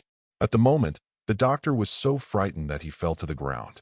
Looking at the scene in front of him, he felt frightened and excited at the same time. This was simply amazing. He only learned about this matter when he came into contact with Banner many years ago. Since then, he has been in contact with Banner in various aspects. After getting Banner's blood, he immediately started research. It wasn't until Banner found him this time that he had the chance to inject his own medicine into its body. Although the effect of this drug is minimal, at the moment Banner has become the invincible Hulk. His roar echoed throughout the laboratory. Suddenly, the door to the laboratory was kicked open. Chen stood outside the door with a very serious expression. Sure enough, he was still a step too late. When Betty, who was standing aside at the moment, saw this scene, her expression changed instantly. She ran to Banner in a panic and looked at the green monster. but there was no trace of fear in her heart. She immediately jumped on Banner. It was also the first time for Tony to see such a scene. Careful. With that said, Tony was about to step forward but was stopped by Chen. Chen shook his head at him. At this time, no one except Betty could make Hulk return to normal.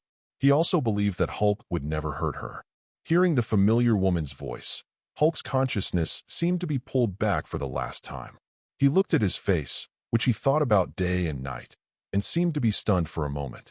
Then he slowly stroked Betty's cheek, trying to pull him away. Wiping the tears from the corners of her eyes, Betty at the moment shook her head repeatedly. "Change back, Banner. I know you're not like this. Please change back." Betty seemed to be surprised by her expression. Hulk actually had a tendency to change back. After a while, Hulk changed back to Banner. She slowly opened her eyes and looked at the face. After confirming that it was not her imagination, she hugged Betty. The two hugged Ben for a long time before slowly withdrawing. "How did you come?" Banner said slowly, and Betty hugged Banner's head and kissed it. "How long are you going to hide from me?" Such behavior made Banner's heart beat again. It wasn't until he saw Chen and others that he convulsed. There were outsiders present.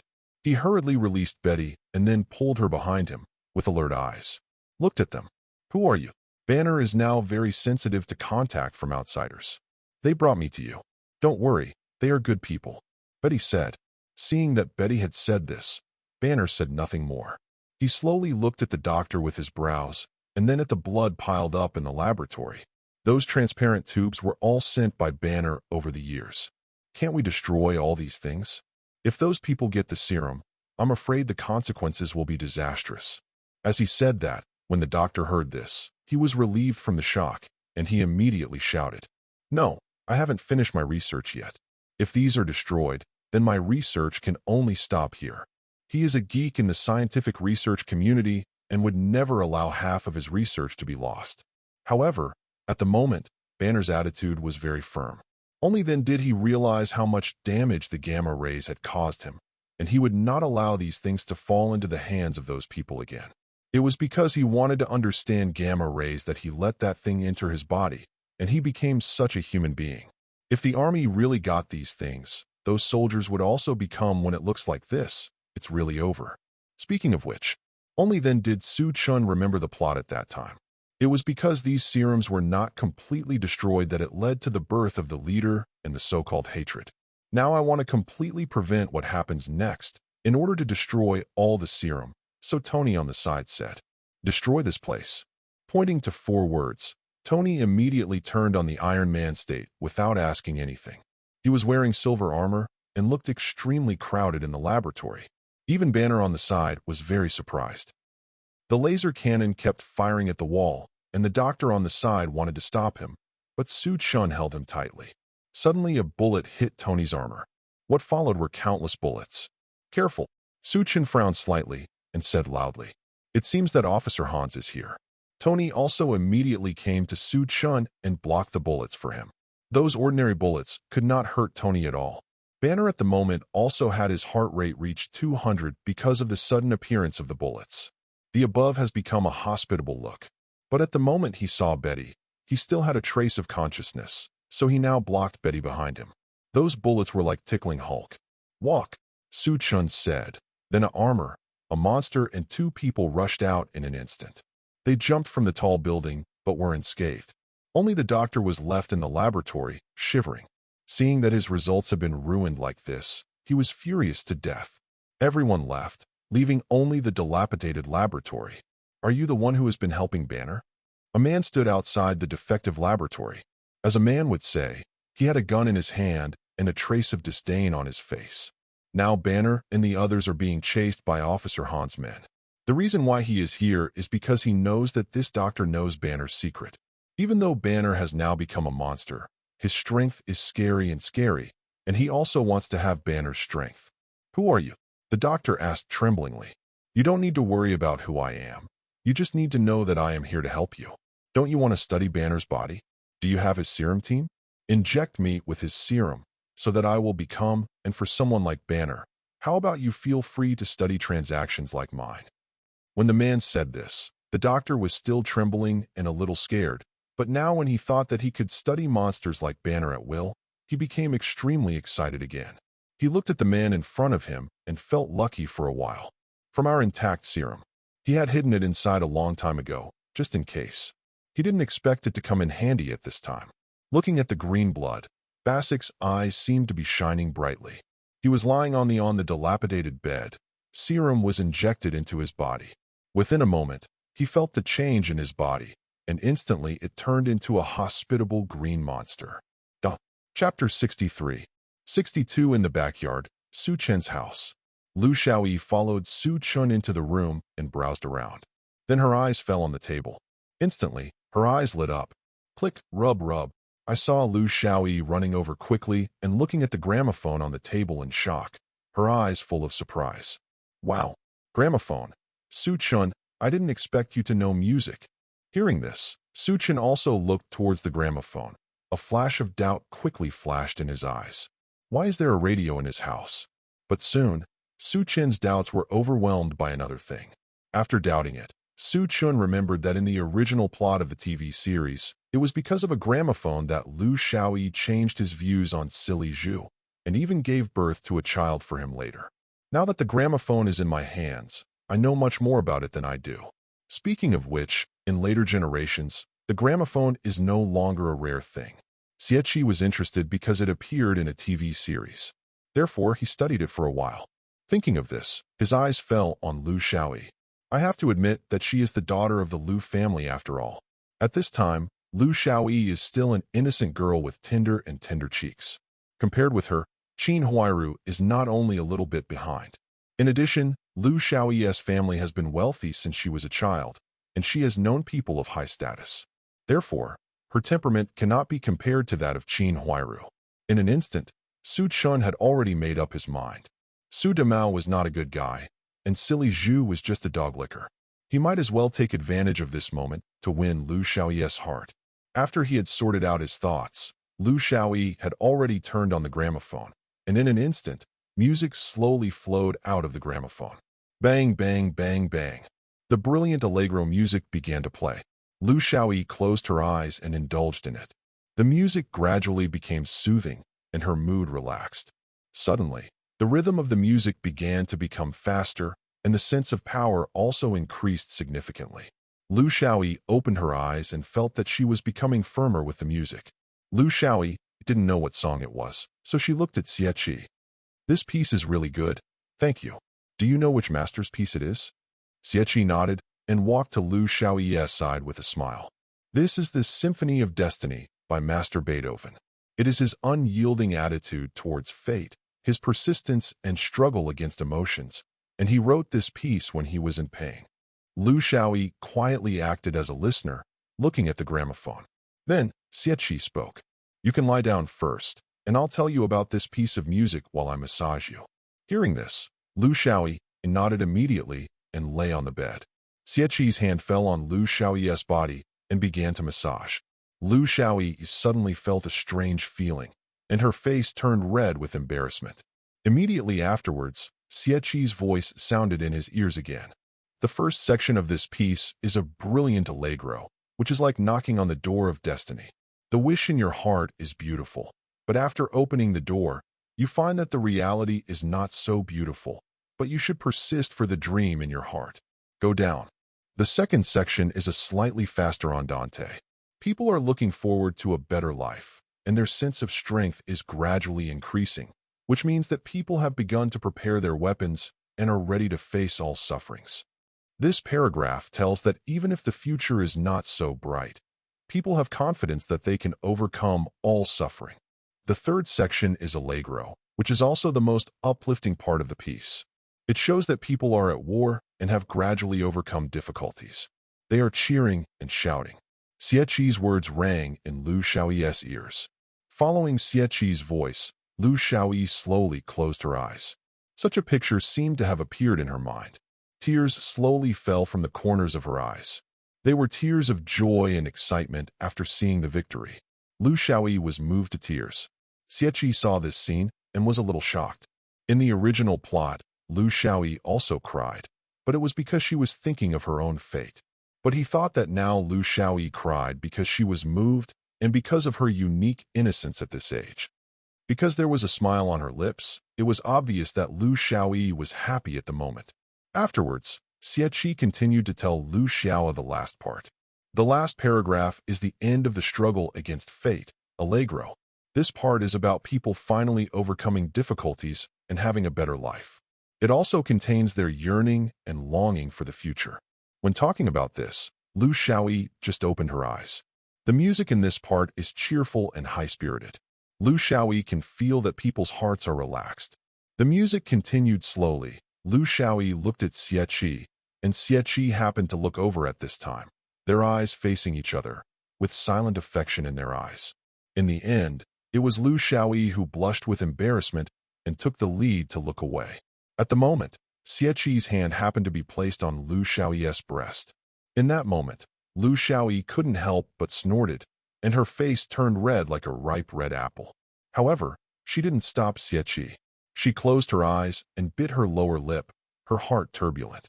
The music was flowing slowly, and the emotions in the room were gradually rising. Xie's hand was still on her body. Lu Xiaoyi felt sweet in her heart. At first, Xie saved her father, and she was just curious about what kind of person he was. However, after Xie came to her home, Lu Xiao had to admit that she believed that there was love at first sight in this world. Xie was tall and handsome, especially his reliability when treating illnesses, which made her feel that she seemed to be beside Xie. Nothing to worry about. This sense of security was the first time she had felt it apart from her family. Now, after hearing Xie's insights about music, Lu Xiaoyi was even more sure that Xie was the husband in her heart. She believed that as long as Xie was around, she would be happy. Especially now, she could only feel sweetness when staying with Xie. In the past, she thought it didn't matter who her husband was, as long as her parents agreed. However, now, after meeting Xie, Lu Xiao is sure that she has identified with Xie in this life. Just like this symphony of destiny, she should also fight for her own happiness. Thinking of this, Lu Xiaoyi's eyes gradually became firm. 2 hours later, Xie withdrew his hand, and Lu Xiaoyi opened her eyes in time. Seeing that Xie had stood up, her eyes were full of confusion, and she looked at Xie doubtfully, as if she didn't understand why he wanted to take your hand back. Seeing Lu Xiaoyi like this, Xie laughed out loud. All right. Hearing this, Lu Xiaoyi suddenly realized that what Xie said was that it had been cured. Lu Xiaoyi suddenly blushed, got up from the bed, blushed, and quickly ran out of Xie's house. Xie looked at Lu Xiaoyi's back, smiled softly, and looked at his watch. At this time, it was almost time to pick up his sister from school. Outside the door, listening to Xie's laughter coming from inside, the temperature on Lu Xiaoyi's face could not drop. It wasn't until a breeze blew that her thoughts became slightly clearer. She patted her face gently with both hands, but thinking of Xie, her heart felt sweet. She had just come out of Xie's house, but now she felt that she was already missing Xie. Lu Xiaoyi walked out with the sanitary napkin and leaned against the window with bangs in the backyard. He happened to see it. In an instant, a flash of salivation flashed in his eyes. Lu Guangtian and Lu Guangfu were at the age when they first fell in love. After seeing Lu Xiaoyi, their hearts instantly felt ripples, but when they thought that she came out of Xie's house, their tone became sour. Xie is so beautiful and blessed. I don't know who his relative is for such a beautiful girl. Hearing this, the second aunt rolled her eyes at them. Who do you care about such a wanton woman? Look at what she's holding. She's simply immoral. She doesn't know how to behave. After saying that, the second aunt glared at them fiercely and went to cook. Lu Guangtian and Lu Guangfu looked at each other and continued to lie on the windowsill. When Su Damao saw the back of Lu Xiaoyi walking out, he glanced at her and felt that she looked familiar. I was also jealous of Xie for having so many beautiful women.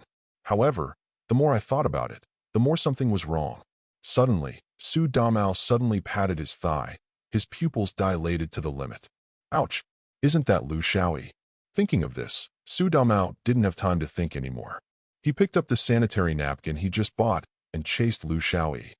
In the middle courtyard, Jia Zhang's home. Jia Dongshu drooled at the corner of his mouth when he saw Lu Xiaoyi. Mom, look, who is that? So beautiful. After the words fell, Jia Zhang looked over and saw only Lu Xiaoyi's back and the dress on her body. She said disdainfully, "Look at the clothes she's wearing. It looks like she's not serious. I just saw that she came from Xieqi's house, so she's definitely AB****H. As soon as these words came out, Jia Dongshu nodded disapprovingly, but his eyes were still following Lu Xiaoyi's back. In the middle courtyard, Yi Zhonghai's home. Yi Zhonghai was resting at home today and accidentally saw Lu Xiaoyi through the window. For a moment, a trace of suspicion flashed in his eyes. This girl is wearing fine clothes. Is she also here to see Xieqi? Hearing this, the eldest mother also looked outside. She used to be the daughter of a big family, so she quickly recognized that the clothes on Lu Xiaoyi were worth 1 month's salary of Yi Zhonghai. Instantly, her eyes became suspicious. Chapter 64. Ambitious and hateful strategy. He looked at his swollen body with an evil smile on his face. "Can you study it for me now?" The doctor looked at the man very excitedly and asked, but Basic at the moment just smiled slowly at him. "You are of no use anymore. Don't be an eyesore in front of me." As he said this, Basic slapped the person aside. Instead of falling to the ground, he only felt dizzy as he watched. A drop of blood fell on his forehead, and his entire head changed by huge amounts, like a big-headed doll, and his head swelled several times. Several people on the other side were still on the way to escape. Chen originally wanted to hide his identity, come to Brazil, and take Bana away quietly, but he didn't expect that the plot would still develop in the direction he had seen. It seemed that the plot could not be changed at will. Chen thought, he couldn't run away like this anymore. There was no way how Cook could be caught like this. "Tony protects me," Chen said loudly, so Tony immediately placed Chen in his palm. Chen stood on the huge amounts of silver armor, looking down at everyone. And at the moment the tank also stopped. "Officer Hans, I think there should be some misunderstanding between us." Chen spoke loudly, and his voice seemed to have been processed and spread throughout the whole town. Officer Hans heard the sound and picked up his binoculars and looked at the silver armor. Sure enough, it was Chen. No wonder he felt that the silver armor was very familiar just now. He didn't expect that Chen would appear here in Brazil. He frowned slightly, remembering Chen's previous attitude. "I wonder why Team Leader Su appears here," Officer Hans said, while Chen slowly raised the corners of his mouth. "I just wanted to come here to take someone back.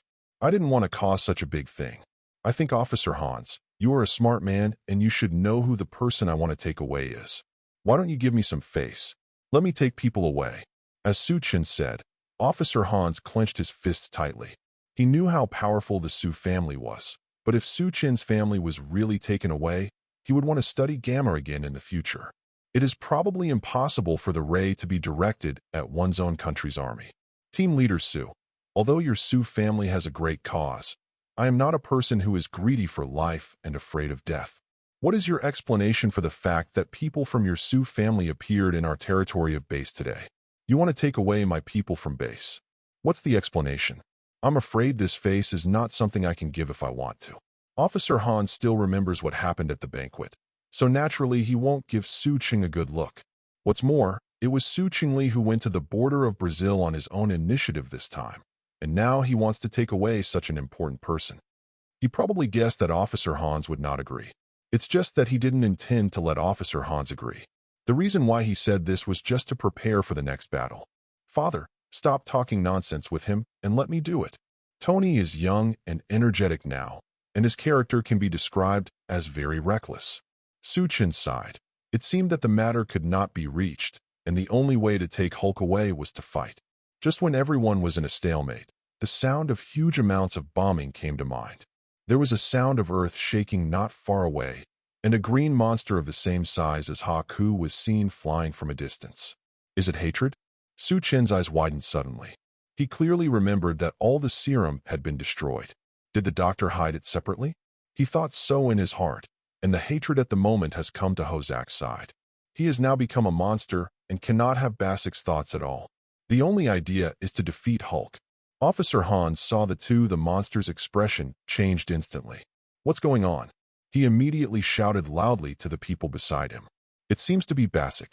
The people on the side looked back at him, and only then did Officer Hans realize the seriousness of the matter. If hospitality still has a sense of consciousness that will not hurt people, then this hatred is the monster that Basic transformed into, and will not care about the hospitality that he punches one by one, while Hulk at the moment will be Betty hidden behind.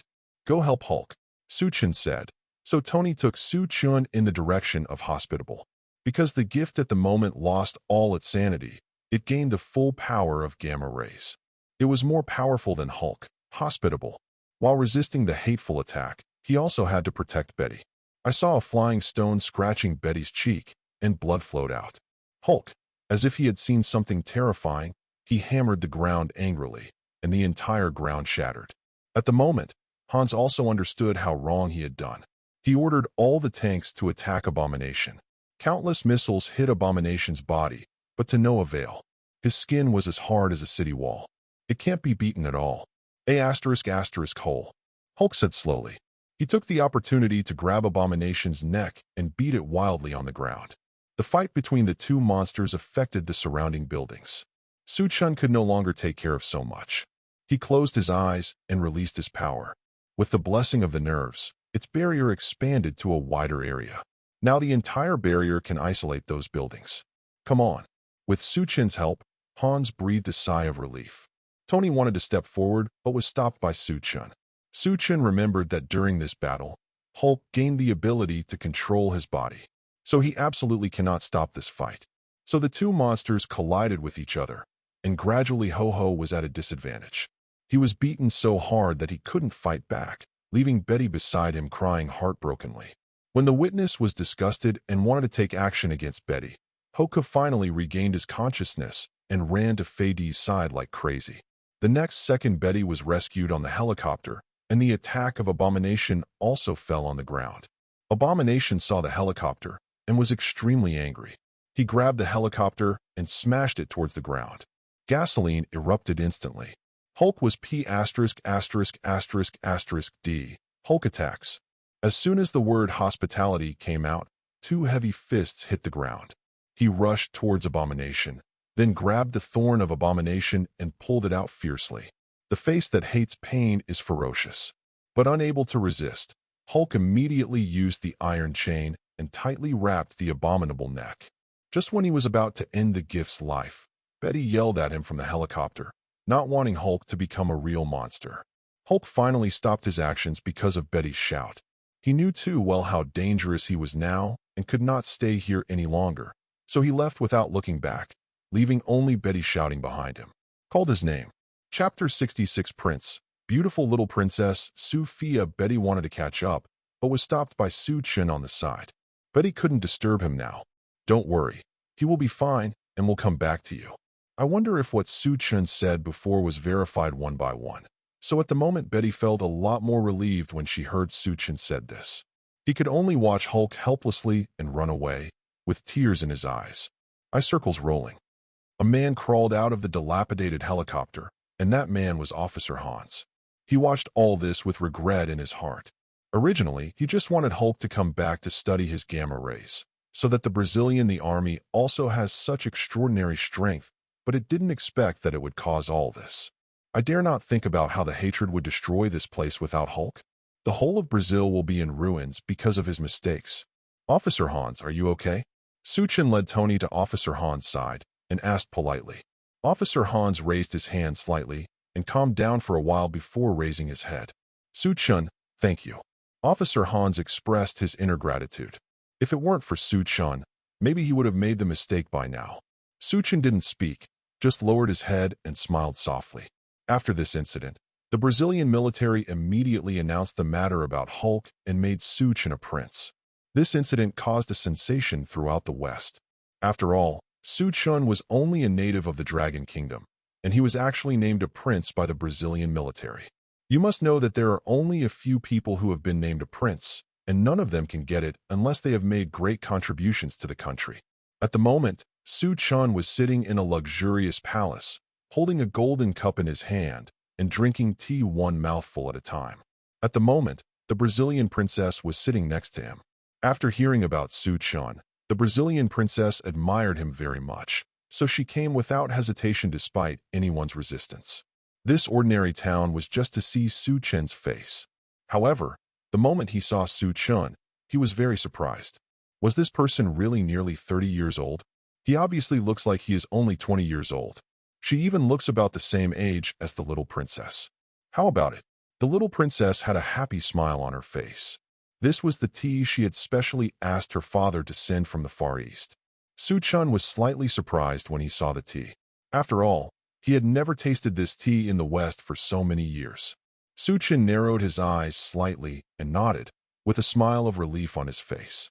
Thank you, princess. I like it very much. I didn't expect you to be so interested in Nongwa's specialties. Chen put the golden cup aside, but the little princess just lowered her head shyly. Actually, part of the reason is because of this, and the other part is because I heard that you are from the Eastern Dragon Kingdom. That's why you are like this. It is worth doing all this for you. The little princess's voice became softer and softer as she spoke, but all this fell into Chen's ears, and he couldn't help but feel that the delicate-looking little princess in front of him was very cute. Father, when a voice failed to reach him, Chen raised his head slightly and saw Tony standing at the door, with a surprised smile on Tony's face. He is back. In just 4 words, Chen understood who Tony was talking about. After all, he had previously ordered Tony to notify him immediately once Hulk returned. Chapter 65. Surrender and protect the world. So at the moment Chen stood up immediately, said goodbye to the little princess in a hurry, and left, leaving the little princess standing alone with a shy smile on her face. At the moment, the 2 people standing outside were Banner and Betty, hugging each other tightly. Betty's eyes were filled with tears. She had eaten very little in the past few days, just waiting for Banner. When he came back, Banner looked at his thin appearance and felt very distressed. He has been in the deep mountains and forests for so many days just to try to control the power in his body. Thanks to the help of the doctor, he was able to gradually control the power developed in his body. At the moment, he could already control it casually. Control the huge ability within your body. Have you had enough hugs? Tony said with a smile on his face. Although there was a bit of disdain on his face, his tone was full of smiles. Sorry, I'm just too excited. Betty wiped the tears on her cheeks and said, before he didn't know Chen, Banner didn't have a good attitude towards Chen, but after experiencing the accounting, he also understood that Chen really wanted to. It was thanks to Chen that he was able to help them, and he was able to appear openly in front of everyone, and Betty was also treated like this. Team Leader Sue, I have heard of your name before. I have heard that the Sue family has developed into such a huge family step by step under your hands. I admire you very much, but at that time I only admired you. But now I have to admit that I surrender to you. Thank you. Even though it is only 3 words, it contains countless sincerity on my part. Banner lowered his waist slightly and put his hands on his chest, sitting in surrender, while Chen was a little surprised. He didn't expect that Banner, who had always been proud, would respect him so much. It doesn't have to be this way. Chen slowly walked to Banner, lifted his shoulders with his hands, and gently helped him up. He still remembers that when he was watching Marvel, he learned about some of your plots. The incident between Captain America and Bucky led to the breakup of Avengers. Now that he is here, he will never let this happen. He wants the entire Avengers to be like one person, with full tacit understanding and never divided. He looked at Banner very satisfied. If you are really willing to surrender to me, then promise me something. After Chen finished speaking, Banner nodded without hesitation. He believed that what Chen said would never treat him badly. What's more, he has nowhere to go now and he wants to be with Betty. Only Chen can help with this matter. I want to create a team. His name is Avengers. He is one of them. If you join, there will be 3 people. I will take you to meet another person in the future. Are you willing? Chen pointed to Tony beside him and said, Tony said with a look on his face, I have already told Tony about this matter. Tony has always been righteous, so naturally he will not refuse this kind of thing. At the moment, I actually felt a little proud. What does this Avengers do? Banner asked with some confusion. Although Chen felt that telling them this at the moment was a bit ridiculous, but since they had already decided to join, he naturally wanted to tell them something about Sherbing. At the moment, the West has long been invaded by unknown forces. Those unknown things are extremely terrifying. Even the Avengers are tough to deal with. Protect the world. Chapter 68. Brazilian mascot, Carlotti. Chen said, with a very serious look on his face, just 4 words, but everyone was stunned. Protecting the world is so far away for Banner. He is just a scientist, spending all day in his own house. Those things studied in the laboratory were only to provide power to the Brazilian military and to fulfill what he wanted in his heart. He had never thought about protecting the world, and he couldn't believe that his power could reach such an extent. So he was a little doubtful, and also somewhat disbelieving. No need to question it. The reason why I came to you is to ensure that you have such ability. Are you willing? Chen said. He is like a supreme strong man, extending his hand to you, making it impossible not to refuse. Betty stood aside and looked at Banner's hesitation expression and gently tugged on his sleeve. After getting along with Chen during this period, Betty also roughly understood what kind of person Chen was. He was a person who definitely had the aura of a leader. He was born to be a leader and stood at the top of the mountain. Being with such a person, it has only benefits and no harm to Banner. So Betty also wants Banner to become such a person. Go ahead, I believe you can do it, Betty said with a smile on her face. The brother who moved the quilt said so. She pursed her lips slightly and agreed directly. No matter if he could do it or not, she agreed first. Okay, I'm willing to join you. As soon as Banner finished speaking, Tony slapped Banner on the shoulder and smiled boldly. Okay. What are you talking about? A girl in a tutu walked over slowly. Her figure was very elegant, like a swan. Chen had a smile on his face. This is the Brazilian princess, Carlotti. There was a smile on the corner of the girl's mouth, and she was very happy that Chen remembered her name. But when Banner heard the name, his expression turned serious. He immediately straightened up his demeanor. You must know that this little princess is quite popular in Brazil and is equivalent to the mascot of Brazil because she was born with the national destiny. Because of her existence, the economy of Brazil has skyrocketed in recent years, so the masses are very concerned about it. This little princess is quite doted on. Everyone in Brazil knows this little princess and even respects her very much. Unexpectedly, Banner would meet the little princess who was like a god in everyone's mind on this ordinary day. So he naturally takes it very seriously. Princess Carlotti, nice to meet you, Banner said and saluted Princess Carlotti, who asked him to get up very kindly. Don't be restrained. I have also heard about you. You are very powerful. If it weren't for you, I believe this town would be destroyed. You are an excellent scientist. In the future, you will be the god of our Brazilian people. It shouldn't be so humble. The little princess words made Banner extremely flattered. Originally, Banner was a little worried. After all, he was from Brazil. If he joined Chen's Avengers, the alliance would naturally have some influence on Brazil, and it would also make outsiders feel bad about Brazil. But he didn't expect it. The little princess appreciated it so much, and Chen also agreed with his decision. He was naturally very happy inside. You have already heard it. Why do you ask? Chen said slowly, but there was no question in his tone. Instead, there was a slight smile. The little princess just lowered her head. Chapter 69 Backer, the beginning of Avengers. I want you to tell me personally.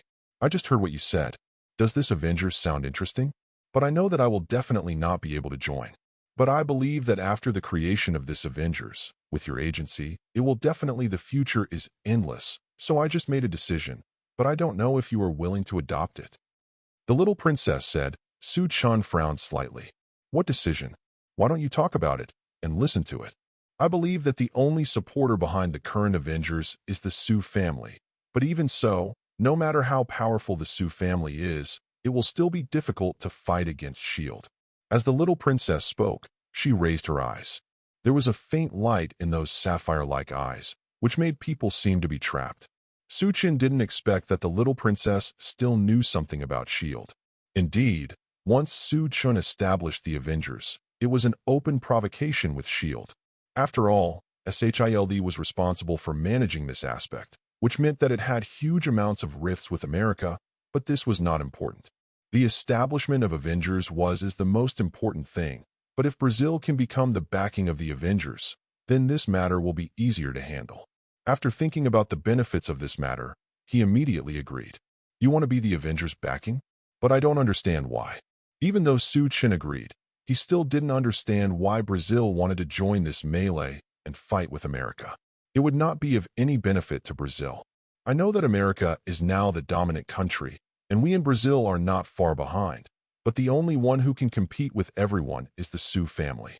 Although the Su family has not reached this point yet, I believe that in the near future with your leadership, the future will definitely be good. In this case, I will board your big ship earlier. I remember that there was a saying in the Far East to describe the relationship between us, an ant tied on a rope. Grasshopper, is that what you said? The little princess's eyes were so curved that Chen didn't scream in surprise. It seems that this little princess knows a lot about things in the Dragon Kingdom.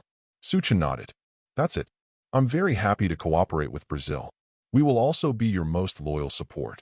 After Chen finished speaking, he shook hands with the little princess.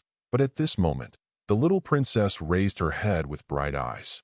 Actually, there is another reason. I respect you very much and admire you very much. I have a request. I want to stay by your side. Are you willing? He means he wants to marry you. A loud voice came over. Chen raised his head slightly and saw a burly man wearing the clothes of the new knight while walking towards them wildly. And the man had a slight smile on his face. But that smile, there was a sense of coercion in it. Chen naturally knew this man. He was the king of Brazil and the biological father of the little princess. The moment the little Brazilian princess saw her father, she had a look of panic on her face. Father, why are you here? Carlotti asked with a little surprise on her face. However, the king at the moment just glanced at her lightly. Of course I will tell you what you want to say in your heart. Only then did Carlotti remember what his father said at that time, and a blush immediately appeared on his face. Chapter 66. One morning, Chen decided to embark on his adventure. He left his hometown, traveled through forests, and climbed steep mountains. During his journey, Chen met some like-minded partners and explored the unknown world together. They formed a team and faced various challenges together in search of legendary treasures and lost civilizations. Every adventure is a test and an opportunity to grow, making them stronger and wiser. They traveled through ancient ruins, discovered the remains of ancient civilizations, and solved mysteries one after another. They also discover rare treasures, but more importantly, they discover the power of friendship and teamwork. During the course of their adventure, they deepened their relationship and became irreplaceable partners. During an expedition, Chen and his team discovered a mysterious ancient city. The city's architecture is filled with unknown symbols and signs that seem to hide ancient mysteries. Chen and his friends were so excited that they decided to explore the city in depth and unlock its secrets. The symbols look like some kind of language, one team member said as they began to study the signs on the wall. Maybe this is a clue left by a lost civilization. Another person speculated, and they all took out recording tools and began to record these symbols. Suddenly, there was a burst of huge amounts of noise, and they hurriedly hid in a building, not daring to make a sound. A group of people wearing strange costumes walked into the ancient city, their faces obscured by masks and holding ancient weapons. What is this place? Someone asked in a low voice. We don't know, but it looks like we're not the only explorers, Chen replied quietly. They stared nervously at the group of strangers, trying not to be noticed. The stranger began to search around the city, as if looking for something. We have to find out what these symbols mean. Maybe they are the key, one team member suggested. They were afraid to speak out, but communicated with gestures and eyes, and began to analyze the symbols on the walls. After some hard work, they finally found some clues and began to understand the history and secrets of the city. The leader of the strangers stopped near their hiding place, seeming to sense some unusual atmosphere. Their heartbeats seemed loud enough that they could hear them. There is something here, the leader of the strangers whispered to his companions. They looked around, but luckily their hiding place was not discovered for the time being. Chen didn't dare to move and tried to control his breathing to avoid being discovered. But the strangers are getting closer and closer, as if they want to find something under their hiding place. At that moment, Chen's friends nodded tacitly and decided to take action. They quietly took out knives and ropes from their backpacks, preparing for possible emergencies. There doesn't seem to be much to see here. The leader of the strangers finally decided to turn around and leave their hiding place. His companions left as well. Chen and his team breathed a sigh of relief, but they knew it was only a short respite. They quickly put away their tools and decided to continue unraveling the mysteries of the ancient city. while remaining vigilant as the stranger could return at any time. They continued to immerse themselves in the work of studying symbols, although the tension in their hearts still lingered. Time seemed to become extremely blurry in this ancient city, and they didn't know how many days and nights they had spent. Whenever they lose track of time, they suddenly feel an indescribable uneasiness, as if something bad is about to happen today. Suddenly, a huge amount of rumbling sound came from the depths of the city, attracting their attention. They walked out of Jinsa and saw a shocking sight. A huge amount of stone statue was slowly moving, seemingly under some kind of ritual or ritual. "What is this?" one team member asked softly. "Maybe this is the patron saint of this city," Chen guessed, but they couldn't be sure what it all meant. As the giant statue moves, the city's ground begins to tremble, and the symbols on the walls begin to glow with strange lights. All this made them feel uneasy, and they understood that they were in an unknown and dangerous place. Suddenly, a powerful storm came and swept them into the air. They cannot resist this force and can only fly with the wind. The storm was accompanied by thunder and lightning, as if the ancient gods were angry. "What's going on?" They screamed and tried to communicate with each other, but the wind was too loud and they couldn't hear each other. The storm is still getting fiercer, and there seems to be only a thin line between their life and death. At the critical moment of life and death, their thinking becomes clear and rapid. "We must find a way to rescue him," Chen shouted, but the wind almost swallowed his voice. One of the team members took out the blue talismans they had recorded earlier, hoping they would have some power to save them. The talisman began to emit a faint blue light, as if responding to their call. "Quickly, use the talismans. Maybe they can protect us," Chen shouted. Concentrating, they placed the blue talismans around them, hoping they would withstand the force of the storm. The talisman emits a strong blue light, forming a protective barrier to block the storm. "These talismans are the key to this city. They have great power," said one team member. As they concentrated their power, the blue light of the talisman became brighter and began to gradually suppress the storm. Their lives were in danger, but they did not give up, firmly believing that these blue talismans had the power to save them. The storm gradually weakened and eventually stopped. They stood there, filled with gratitude and surprise. These blue talismans seemed to have saved their lives. "These talismans are the protective power of the city," Chen said. They understood that this was one of the secrets of the ancient city.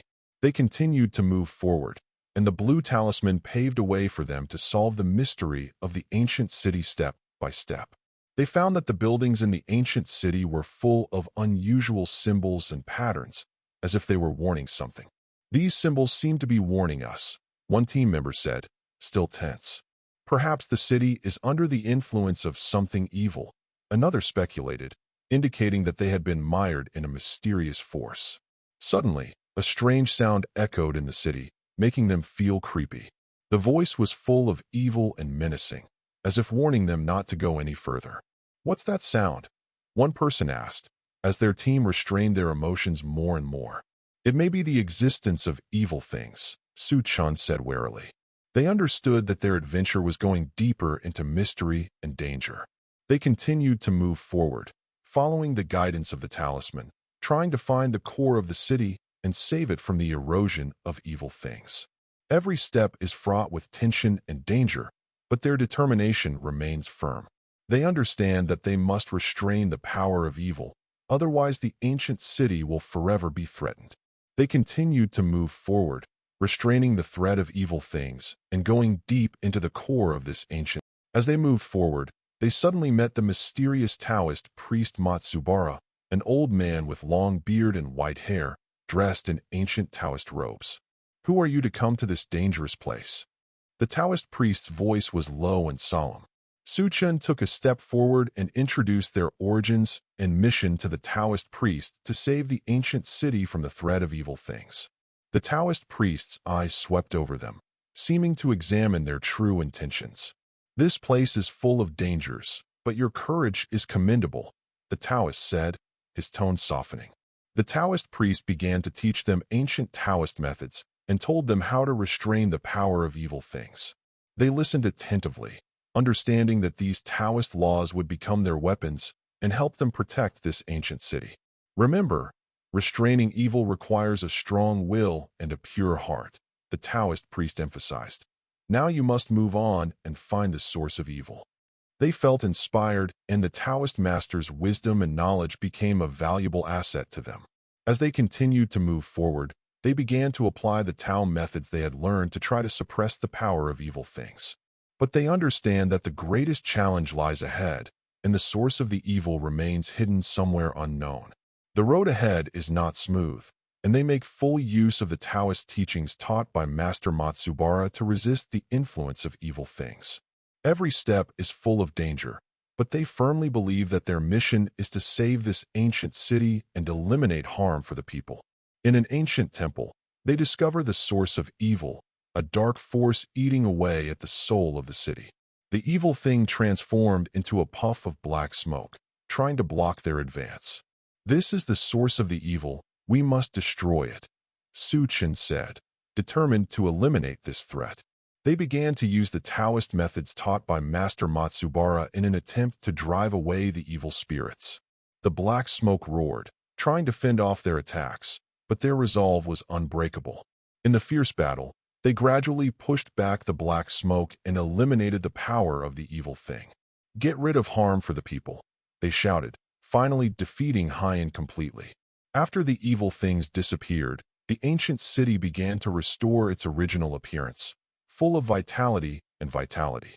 People returned to the city to thank Chen and his team for their courage and determination. You should eliminate harm for the people, one resident said excitedly, their eyes filled with gratitude. Continuing forward, they heard a mysterious legend about a magical treasure called the Ice Soul Lamp.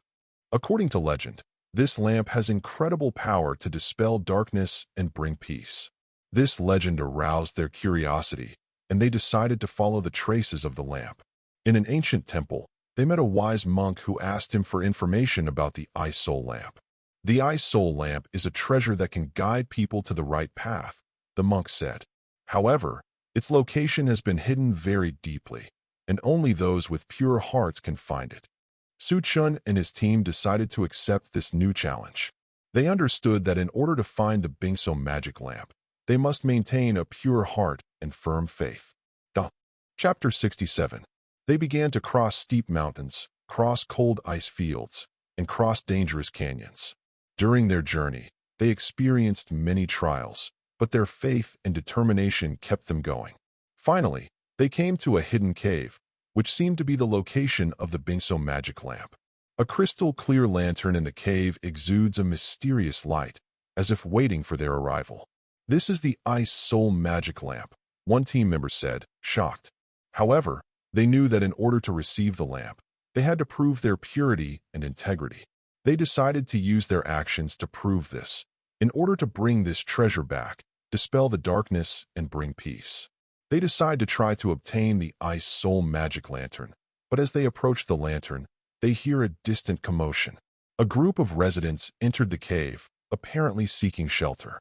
Their expressions were full of fear, and they were obviously in some kind of danger. You came just in time, one resident gasped. We are being pursued by a dark force, and there is nowhere to hide. Chen and his team understood the urgency of the situation, and they decided to help these residents avoid danger while continuing to pursue the Ice Soul magic lamp. We will lead you to a safe place, Chen promised. But please tell us more information about this dark force. Residents began to recount the horrific experiences they had encountered as dark forces invaded and plunged their homes into chaos and destruction. They are in desperate need of help, and Chen's team has shown their courage and determination to help them find the Ice Soul Lamp, a power believed to be able to fight against the forces of darkness. Moving forward together, Chen and his team led the residents out of the cave to find a safer place to shelter. On the way, they began to discuss how to integrate their mission to help these residents and find the Ice Soul Lamp to resist the dark forces.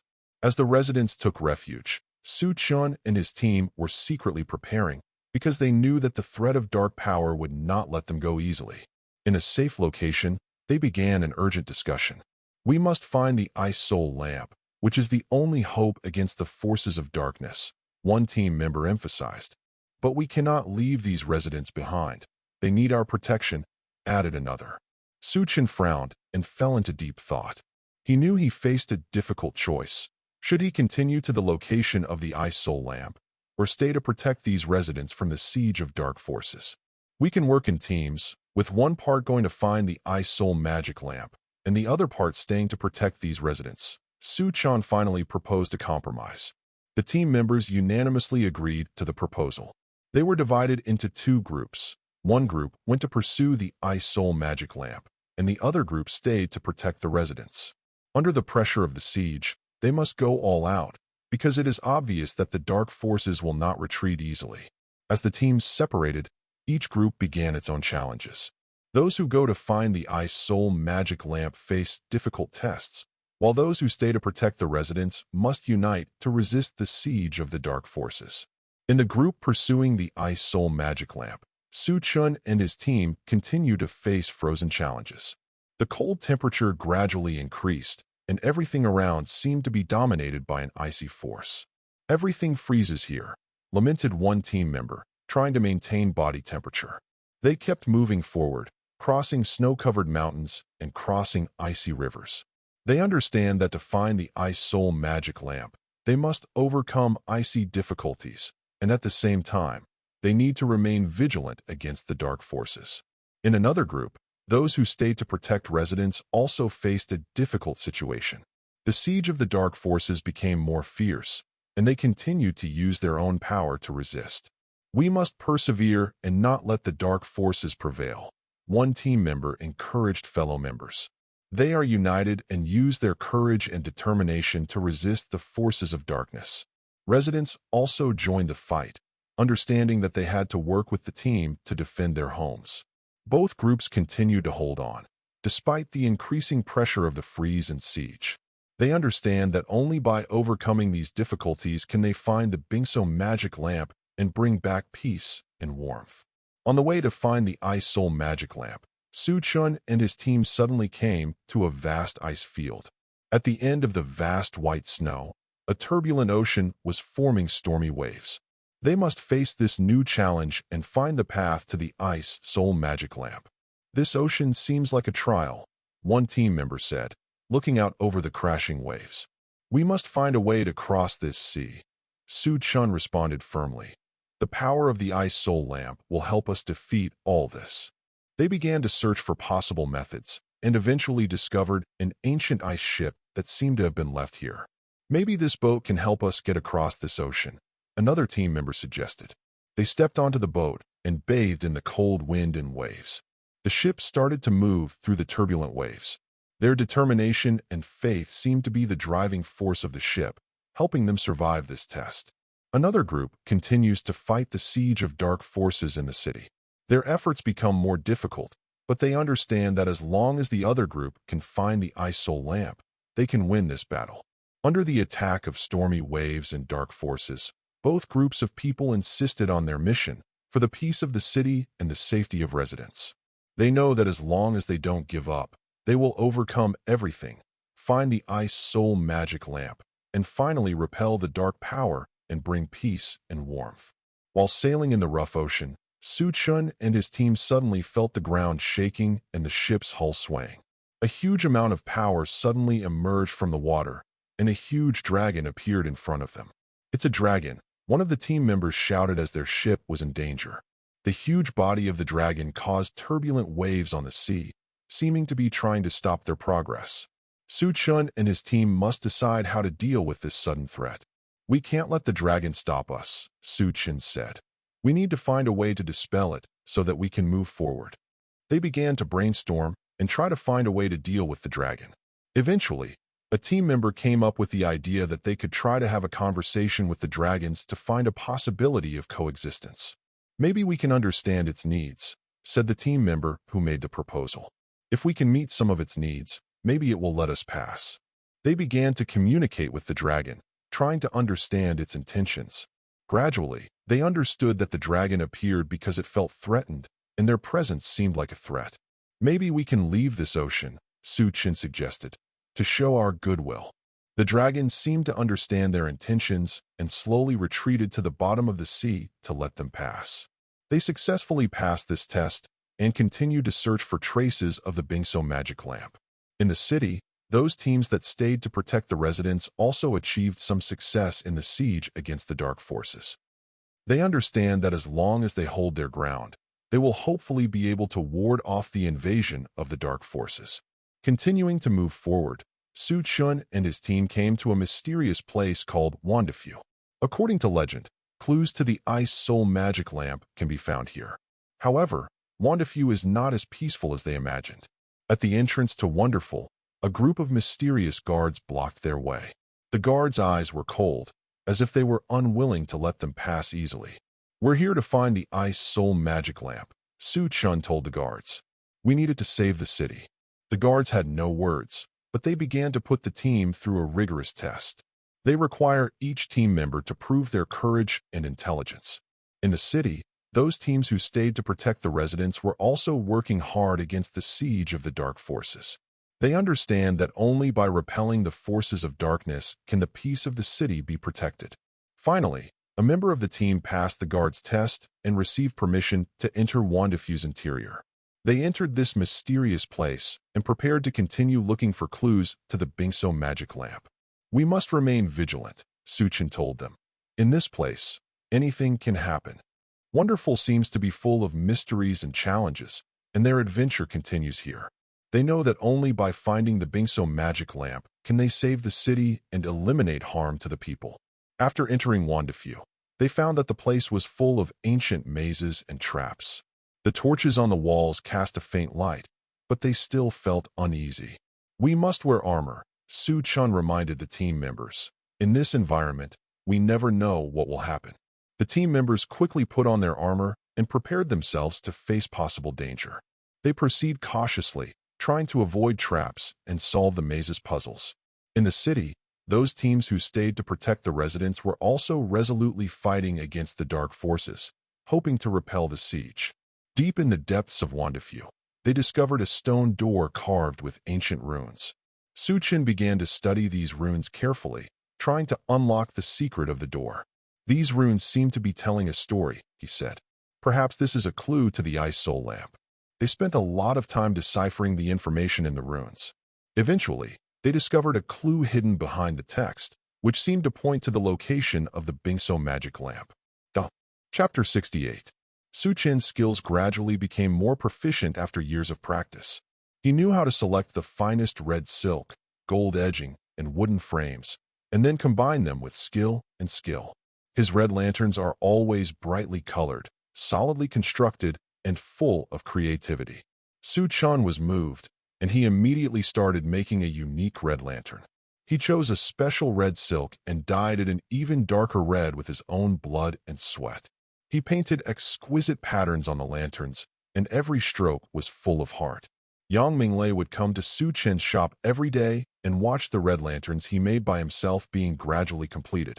She and Su Chun gradually became familiar with each other, and deep emotions developed between them.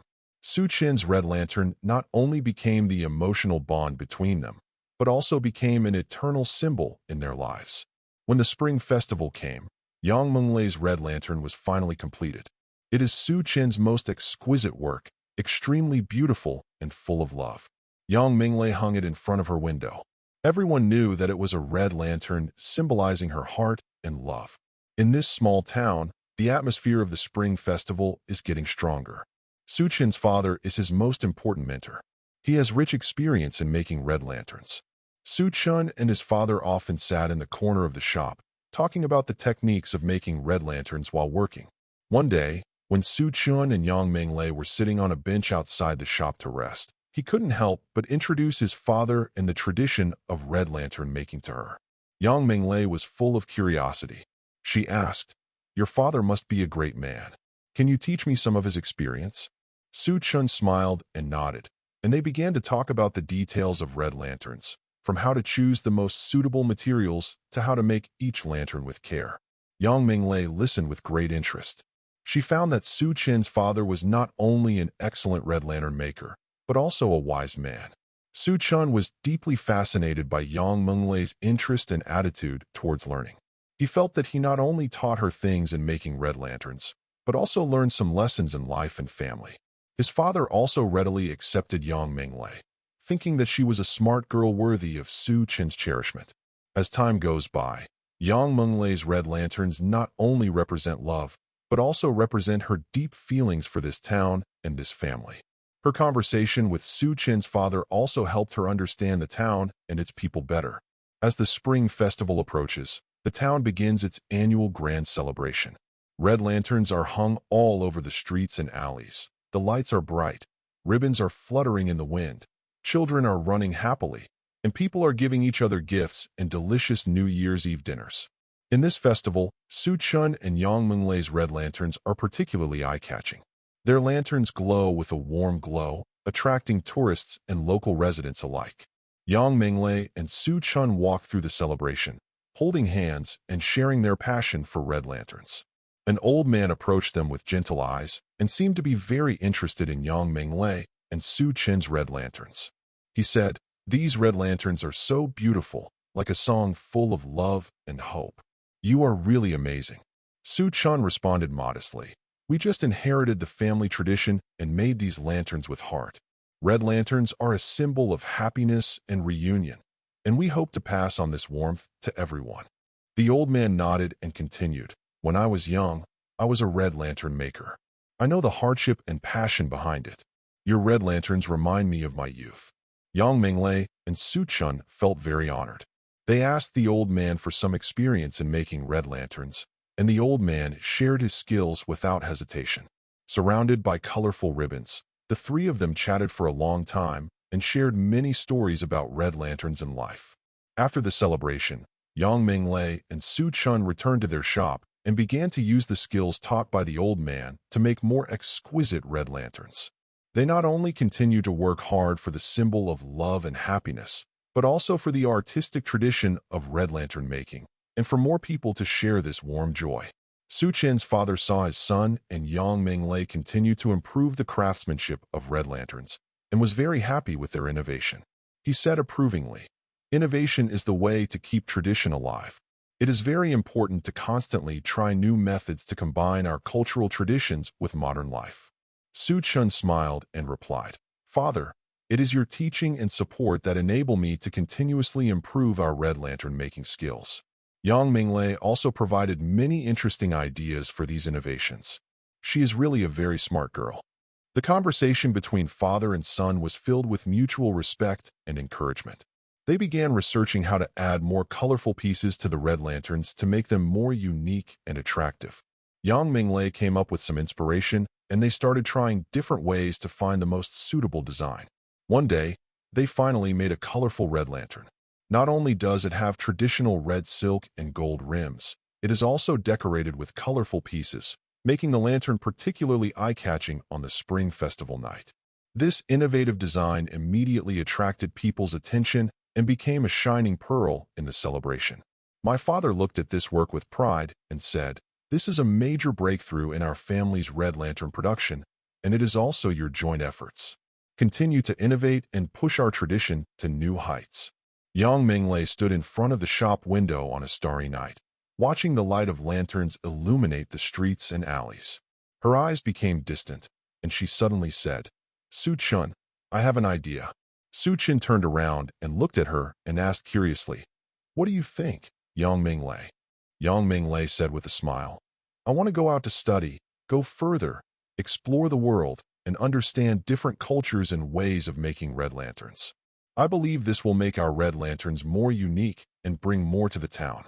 Much visibility." Su Chen thought about it for a moment, then nodded and said, "This is a good idea, Yang Menglei. Learning and exploration are very valuable, and it will help us continue to make progress. I will support your decision." Yang Menglei looked at Su Chen gratefully. She knew that this decision might separate them for a while, but she also believed that it was worth it. She decided to travel to the traditional place of red lantern making to learn more skills and insights. They began to prepare for her trip and chose a famous red lantern workshop where craftsmanship has been passed down for hundreds of years. At the moment of saying goodbye, Su Chen held Yang Menglei's hand tightly and said, "No matter where you are, I will wait for your return. Our red lantern will always be on, waiting for your innovation and uniqueness." Yang Menglei nodded with a smile. then packed her bags and embarked on her learning journey. While she was traveling, Su-Chun continued to make red lanterns, injecting Yang Menglei's spirit and determination into each lantern. Following Yang Menglei's journey, Su-Chun not only continued to make red lanterns, but also began to try new ideas. He decided to make some special works inspired by colored paper lotus lanterns. These lotus lanterns are not only full of romantic atmosphere, but also convey the blessings of red lanterns. When Su-Chun displayed these lotus lanterns, people were pleasantly surprised and started buying them one after another. An old woman walked into the shop. She looked at the lotus lanterns and said, "These lights are simply works of art. They not only convey the beautiful meaning of red lanterns, but also bring extra surprises to people." Su-Chun replied happily, "Thank you for your compliment.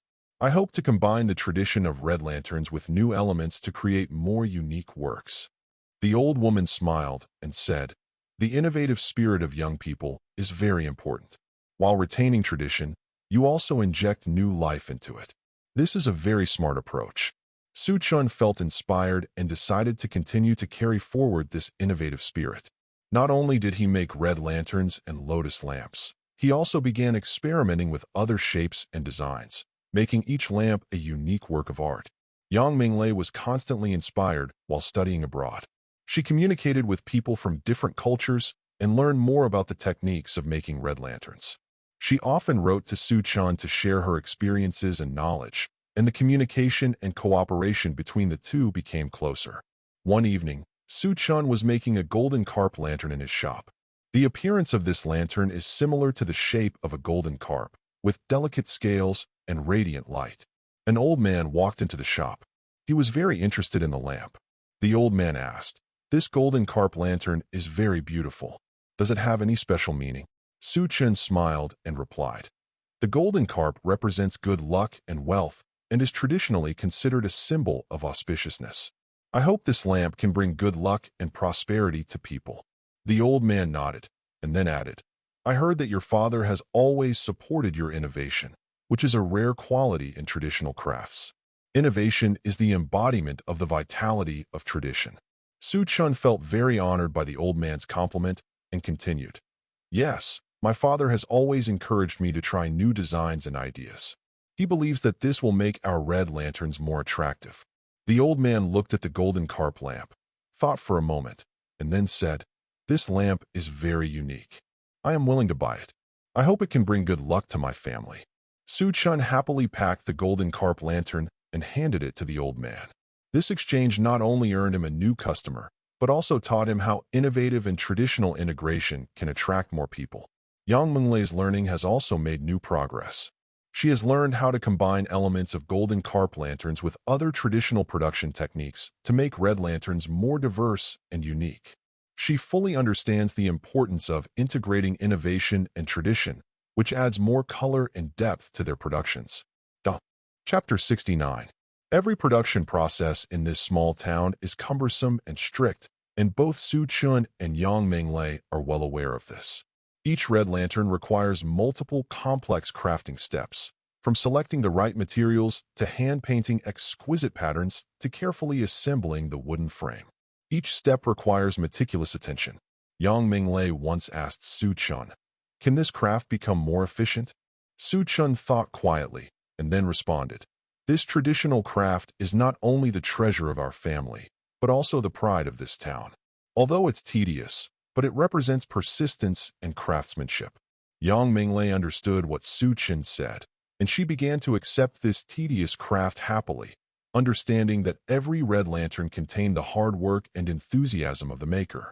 This traditional production method is a precious cultural heritage that needs to be passed down. However, they also understand the importance of innovation and craftsmanship.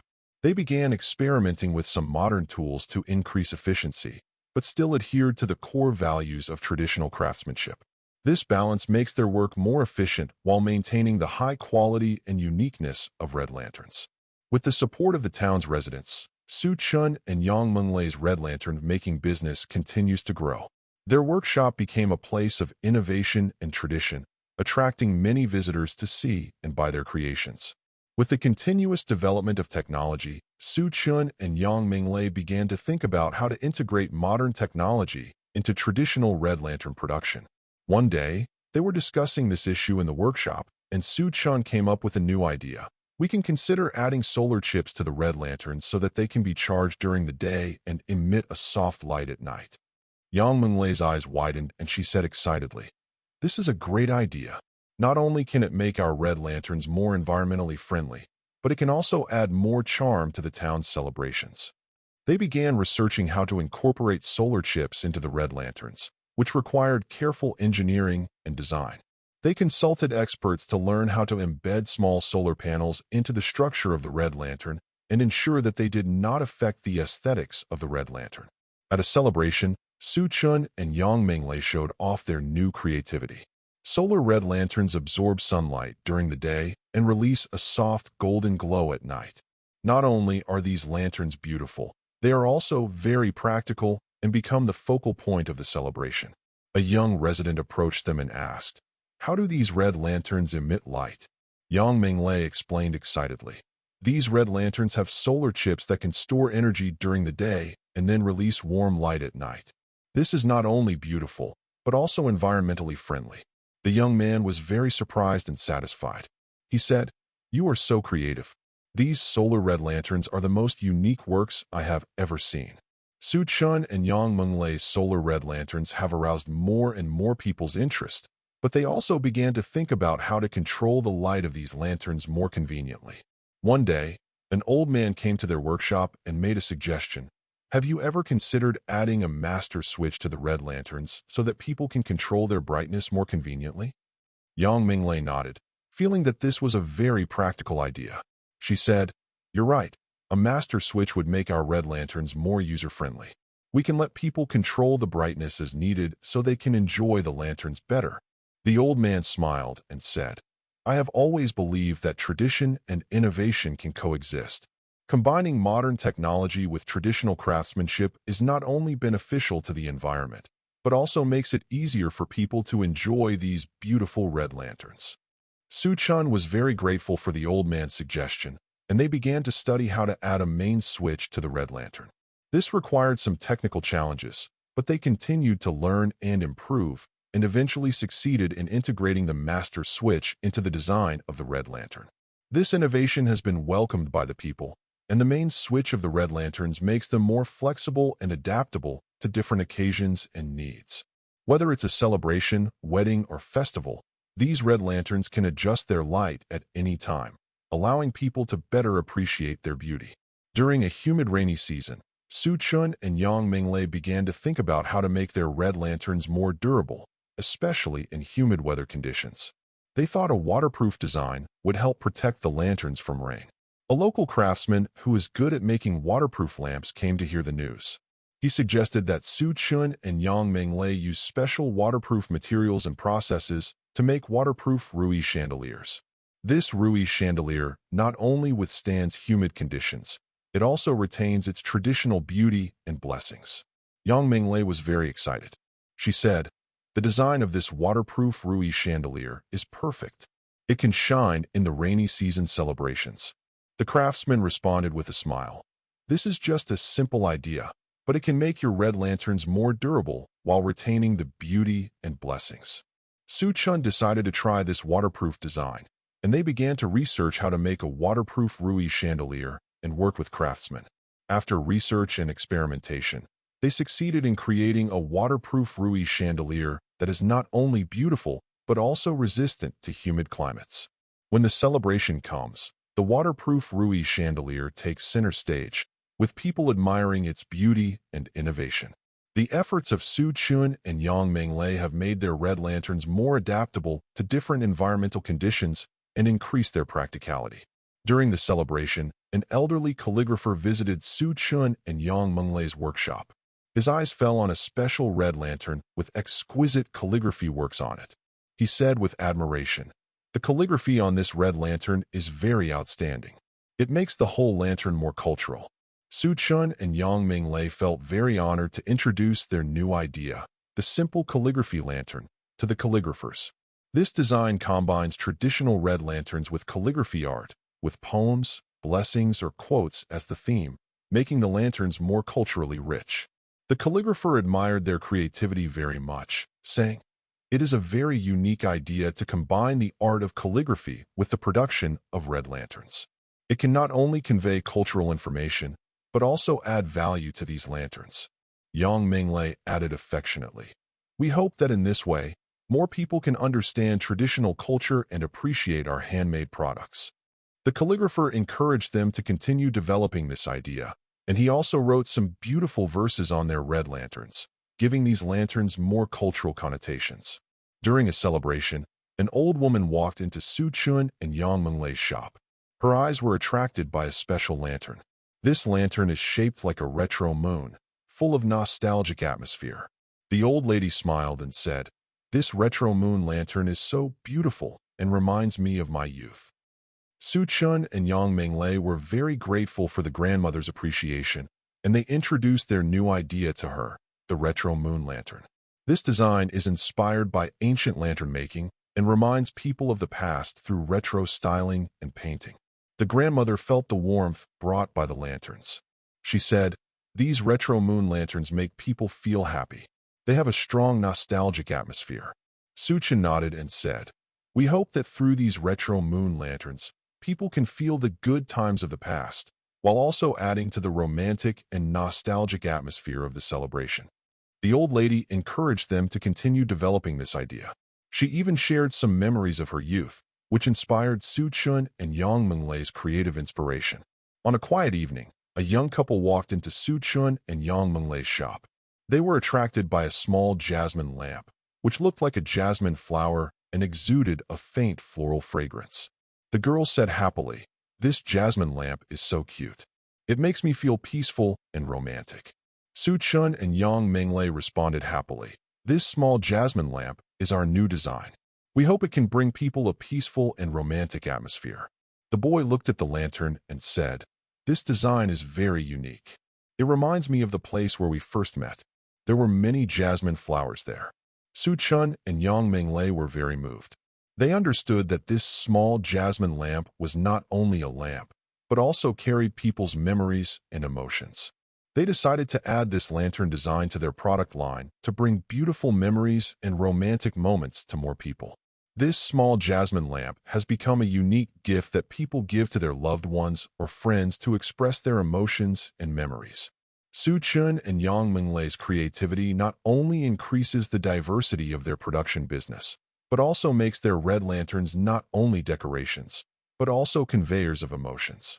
The celebration in this small town was therefore filled with more warmth and touching.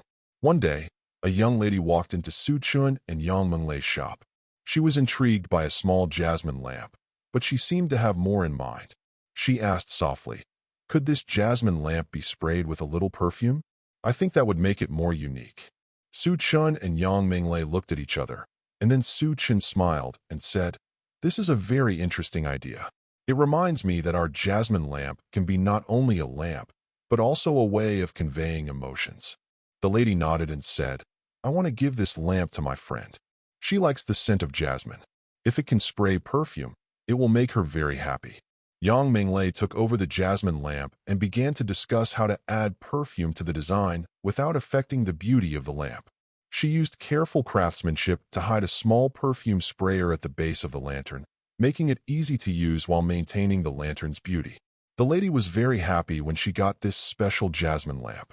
She said, "It's a perfect gift and my friend will love it." One afternoon, a young man came to Su Chun and Yang Menglei's shop. His eyes stopped on a persimmon Rui bamboo lantern. The appearance of this lantern seems to be woven from persimmon leaves, full of natural flavor.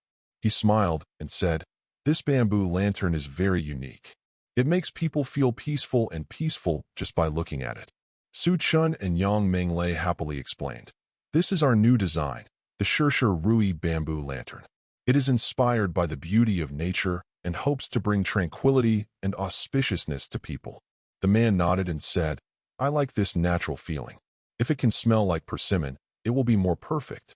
Yang Minglei's eyes sparkled with inspiration, and she said, "This is a good idea. We can add a little persimmon fragrance to the bamboo lantern so that it will be closer to nature." Duh. Chapter 70. Chen was attracted by this opportunity. He wanted to challenge himself further and also hoped to learn more skills. So, he stepped into the restaurant without hesitation and sought a job as a chef. When he entered the restaurant, he smelled the mouth-watering aroma. The interior of the restaurant is gorgeously decorated, and guests enjoy delicious food in a comfortable environment. Chen was quickly spotted by a female chef wearing a gorgeous chef's uniform. She looked at his somewhat plain appearance, but with a hint of curiosity. The female chef approached Chen and asked, "Do you have any cooking experience?" Chen smiled and replied, "I have learned cooking in different places and tried various flavors. I like challenges and am willing to learn."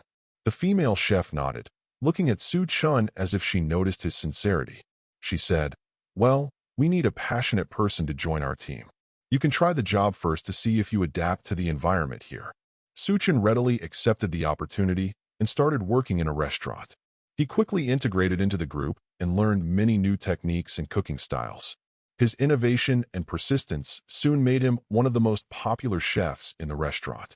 While working in the restaurant, Chen met many people from different backgrounds, including other chefs, waiters, and various guests. They shared a variety of ingredients and cooking ideas with him, diversifying his skill set. At the same time, Chen also incorporated his unique perspectives into the restaurant's dishes, bringing more surprises to the guests. Soon after, Chen met a mysterious old man in a restaurant. He was a famous chef in the city. This old man is known as a cooking legend and a wizard in the culinary world. His name spread throughout the city, but almost no one had seen his true face. One day, in the restaurant kitchen, Chen heard a colleague talking about this legendary chef. He said, "Legend has it that this old man created many unique cooking techniques, and his dishes are the most delicious in the world." Chen's curiosity was aroused, and he decided to pursue this mysterious chef, hoping to learn more techniques from him. He asked colleagues about the chef's whereabouts, but received very limited information. It is said that the chef only appears at certain times and places and only accepts one apprentice. Chen tried hard to find traces of the chef, followed various clues, and finally found him in a market. The old man looks ordinary, but when it comes to cooking, he exudes an unparalleled temperament. Chen decided to ask the chef to learn from him. He said, "Dear master, I have always dreamed of becoming an excellent chef. I heard that you are a legend in the cooking world. I hope to learn from you and become a better chef. Be good to yourself." The chef looked at Chen, was silent for a moment, then nodded and said, "If you have enough determination and perseverance, I am willing to teach you my cooking secrets. But you must agree to only use these skills for create something delicious, not something utilitarian." Chen solemnly promised that he would begin his apprenticeship and learn various cooking techniques from this legendary chef, including unique cooking methods and ways of handling ingredients. His master had strict requirements, but Chen studied hard and constantly exceeded his limits. Chen spent several months as an apprentice under the guidance of his master. His skills continued to improve, but he also began to feel the mystery of his master. Whenever he asked about the master's past or family, the old man always remained silent. Finally one day, Chen couldn't help but ask, "Master, you have always been so mysterious and have never revealed your past. I want to know more about your story. Are you willing to share some?" The master thought for a moment and then said slowly, "My past is not important. What is important is the cooking skills and wisdom I impart to you now. However, if you insist on knowing, then I will tell you a story." The master began to tell a fascinating story about the adventures and explorations of his youth.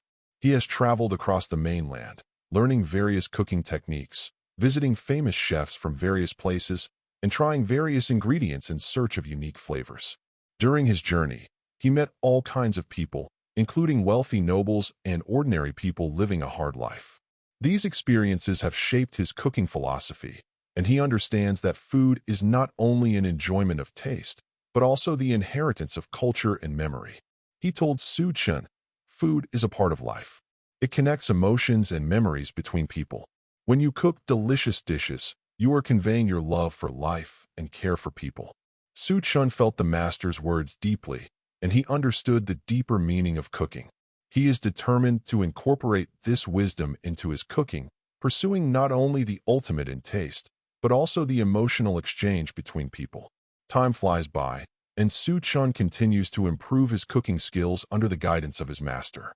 He has learned the secrets of many legendary chefs, but there is one dish that has always interested him: egg and vegetable porridge. One day, Chun couldn't help but ask, "Master, I have always liked egg-drop green vegetable porridge, but I have tried many times and can't make it taste as wonderful as yours. Are you willing to teach me the secret of this dish?" The chef nodded with a smile and said, "Egg flour and green vegetable porridge is a simple and delicious dish, but its beauty lies in the details. First, you need to choose high-quality rice and cook a thick porridge base. Then, cut the green vegetables. Cut into thin strips to keep the taste fresh.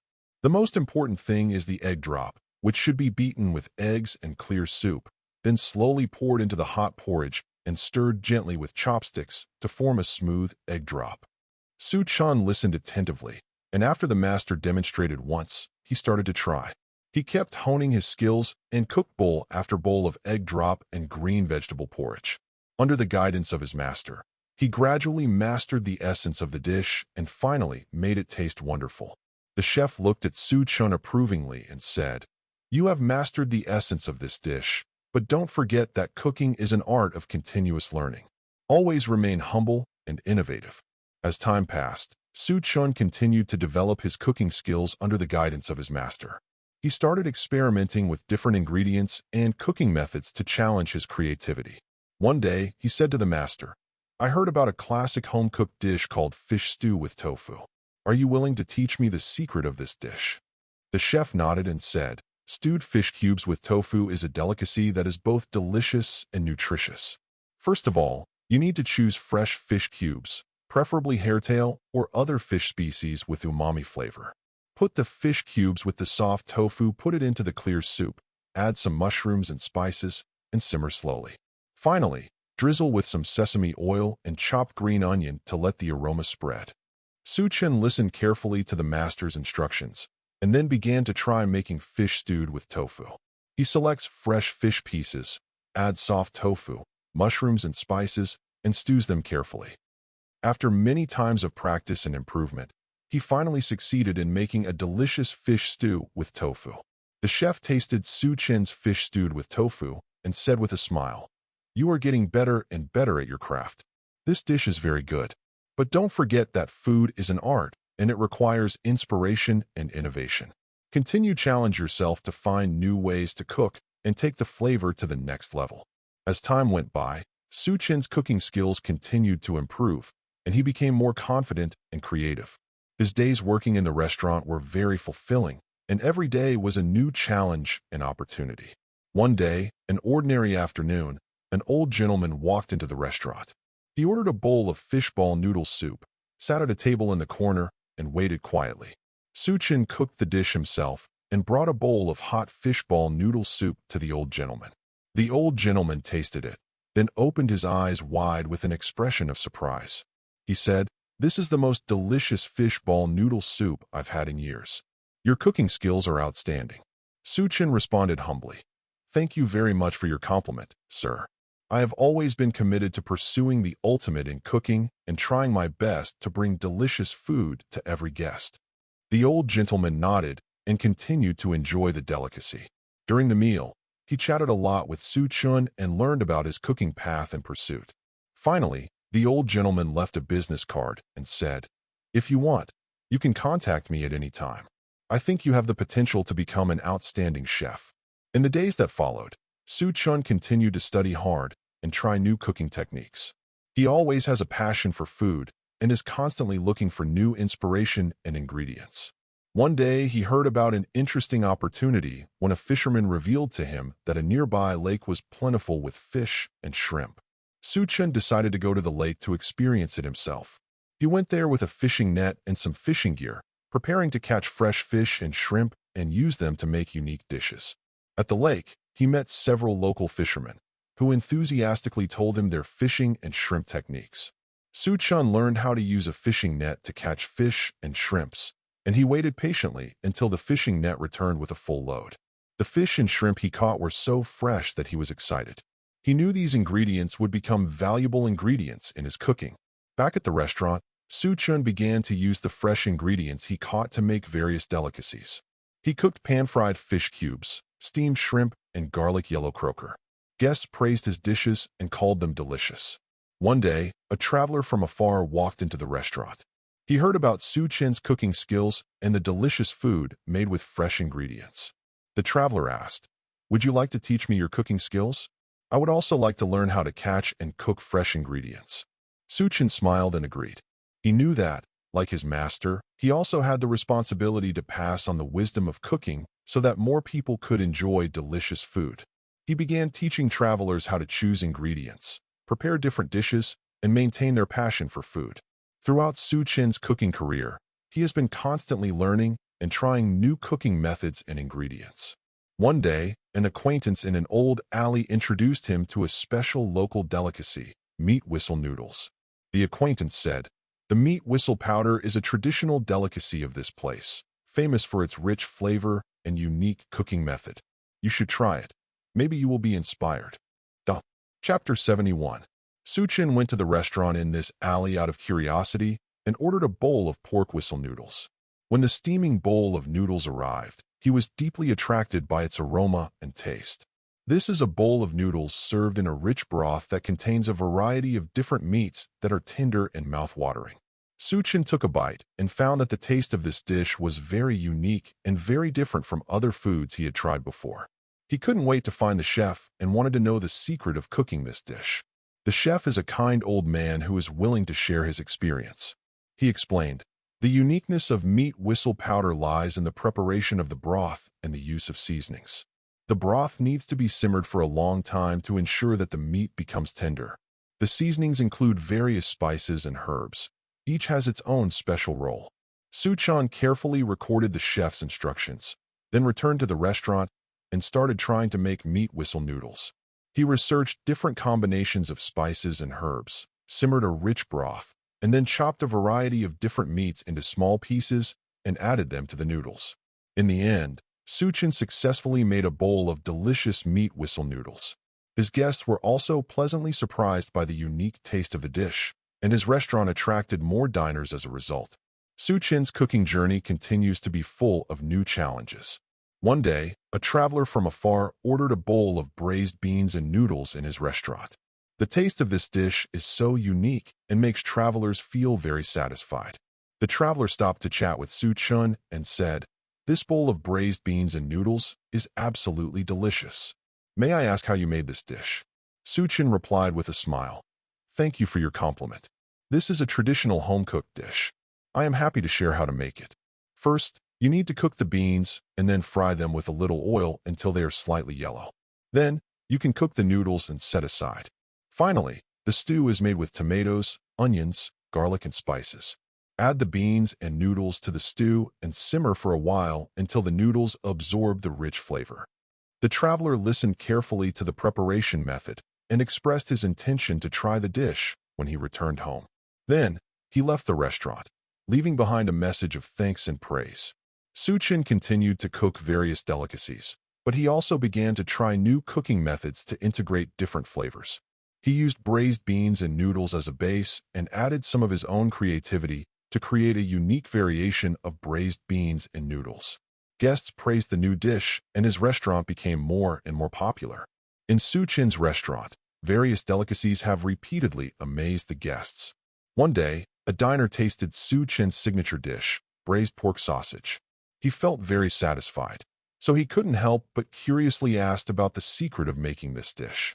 The diner said, "The taste of this braised pork sausage is very unique. How did you make it?" Chen smiled and explained to him, "Thank you for your compliment. Braised pig intestines is a traditional delicacy. It may be a little complicated to make, but the result is definitely worth it. First, you need to select fresh pig intestines, boil them, and cut them into pieces. Then, prepare a pot of marinade, including soy sauce, spices, herbs, etc. Put the pig intestines into the marinade and simmer until it becomes tender. Finally, cut into thin slices, pour over the marinade, and sprinkle some crushed peanuts and chopped green onions." The diner listened carefully to the preparation method and expressed that he was very interested and planned to try making this dish when he returned home. Then, he paid for the delicious braised pork sausage and left the restaurant. Chen's passion and creativity for food have not diminished, and he began to try to add some new elements to the braised pork sausage to create more creative variations. He researched different seasonings and cooking methods, combining braised pork sausage with other ingredients to create a stunning new dish. Chen's restaurant is becoming more and more popular, attracting diners with different tastes. One day, a vegetarian walked into the restaurant. He had extremely high requirements for vegetarian food. He asked, "Do you have any delicious vegetarian options?" Chen responded with a smile. "Definitely. We have an exquisite vegetarian dish called braised bamboo shoots in oil. This is a light and delicious vegetarian dish that you will like." The diners ordered braised bamboo shoots in oil and waited to taste the dish. When the dish was served, he was attracted by its aroma and taste. He said, "This braised bamboo shoots is very delicious. How did you make it?" Chen explained. The preparation of braised bamboo shoots in oil is relatively simple. First, you need to cut the fresh bamboo shoots into thin slices, then stir-fry them in hot oil, add some spices and seasonings, and stir-fry slowly until the bamboo shoots become tender. Finally, pour some balsamic vinegar and soy sauce, sprinkle with some chopped peanuts and chopped green onion, and that's it. The diner was very satisfied and said, "This vegetarian dish tastes amazing and is delicious. I want to learn how to make it. Can you teach me?" Chen happily agreed. He told the diners how to select fresh bamboo shoots, precautions when cooking, and how to prepare a unique braised sauce. The diner was so grateful that he would try making the dish when he got home. Chen's restaurant continued to flourish, with an endless stream of customers, and everyone loved the various delicacies he cooked. His cooking skills and creativity attract diners with all tastes, and new people come every day to try his signature dishes. One day, a young couple dined at a restaurant. They ordered Chen's signature dishes and enjoyed a sumptuous dinner. The wife of the couple said, "Honey, the food here is really delicious, don't you think?" The husband nodded and responded, "Yes, dear, the food here is indeed great. And the chef here, Chen, is really an excellent chef." The couple smiled and said, "Can we please have a chat with Chen to express our love and gratitude?" Chen was very willing to interact with the guests. He walked to their table and asked, "Are you satisfied with this dinner? Is there anything that can be improved?" The husband and wife praised, "Chen, your cooking skills are amazing. We really like the dishes you cook. Each dish has a unique flavor and is full of love and enthusiasm. We feel very satisfied." Chen felt very grateful and said, "Thank you very much for your compliments. I try my best to make every dish full of deliciousness and enthusiasm. I will continue to work hard and hope to bring you more pleasant taste bud experiences." As time goes by, Chen continues to constantly explore new cuisines, find inspiration, and bring surprises to guests. One day, a diner walked into his restaurant and ordered a bowl of duck blood vermicelli. This is a noodle soup filled with thick duck blood and tender vermicelli, and is known as a classic in cuisine. The diner tasted a mouthful of duck blood vermicelli, showed a satisfied expression, and then said, "This bowl of duck blood vermicelli tastes really great, very authentic. How did you make it?" Chen responded, "Thank you for your compliment. Duck blood vermicelli is a noodle soup that requires patience and skill. First, you need to prepare fresh duck blood and vermicelli. Then use chicken soup as the base soup, add various spices and seasonings, slowly simmer slowly. Finally, add the cooked vermicelli and duck blood to the soup and cook until the flavor is infused. The most important thing is that the duck blood and vermicelli should be cooked just right, so that the duck blood is fresh and tender and the vermicelli is not overcooked." The diner felt very satisfied and said, "Your cooking skills are really great. This duck blood vermicelli is very delicious. I have always wanted to learn how to make such traditional food. Can you please teach me?" Chen smiled and agreed. He was willing to share cooking secrets and techniques with diners. He tells diners how to choose fresh ingredients and how to pair them with seasonings to take the taste of the noodle soup to the next level. Chen's restaurant has become a popular place for food lovers, attracting diners with different tastes every day. One day, a gourmet excitedly walked into the restaurant and ordered braised lion's head, a traditional delicacy known for its tender meat and rich sauce. The gourmet tasted the braised lion's head, and his eyes brightened up. He said, "The taste of this braised lion's head is really classic. The traditional food is so delicious. How did you make this dish?" Chen happily explained. "Thank you for your compliment. Braised lion head is a dish that requires careful preparation. First, you need to select high-quality pork, chop it into minced meat, and then add some spices and seasonings. Use minced meat, form the meatballs into balls, and then fry them carefully until golden brown. Finally, use a special braised sauce, add a little sugar, soy sauce, etc., and cook the lion's head until it is delicious." The gourmet was very satisfied and said, "This dish is an absolute classic. I have always wanted to learn how to make it. Can I ask you for advice?" Chen happily agreed, and he shared the tips and secrets of cooking this classic delicacy with gourmets. He tells him how to choose meats and seasonings to ensure the meatballs are tender and juicy and the sauce is rich and flavorful. Chen's restaurant continues to attract diners with different tastes, and he continues to try new food creations. One day, a diner ordered a special dish, mustard green peanuts, a unique Sichuan dish known for its spicy taste and special combination of ingredients. The diner tasted a bite of mustard green peanuts, and his mouth was immediately stimulated by the spicy taste. He said, "This mustard green peanuts are really unique and challenging to eat. How did you make this dish?" Chen smiled and replied, "Thank you for trying. Mustard greens and peanuts are a dish with Sichuan characteristics. First, you need to prepare fresh mustard greens, cut them into shreds, and then combine them with peanuts, Sichuan peppercorns, chili peppers, and other ingredients mixed together. Finally, make a special spicy sauce, pour it over the mustard greens and peanuts, and stir well."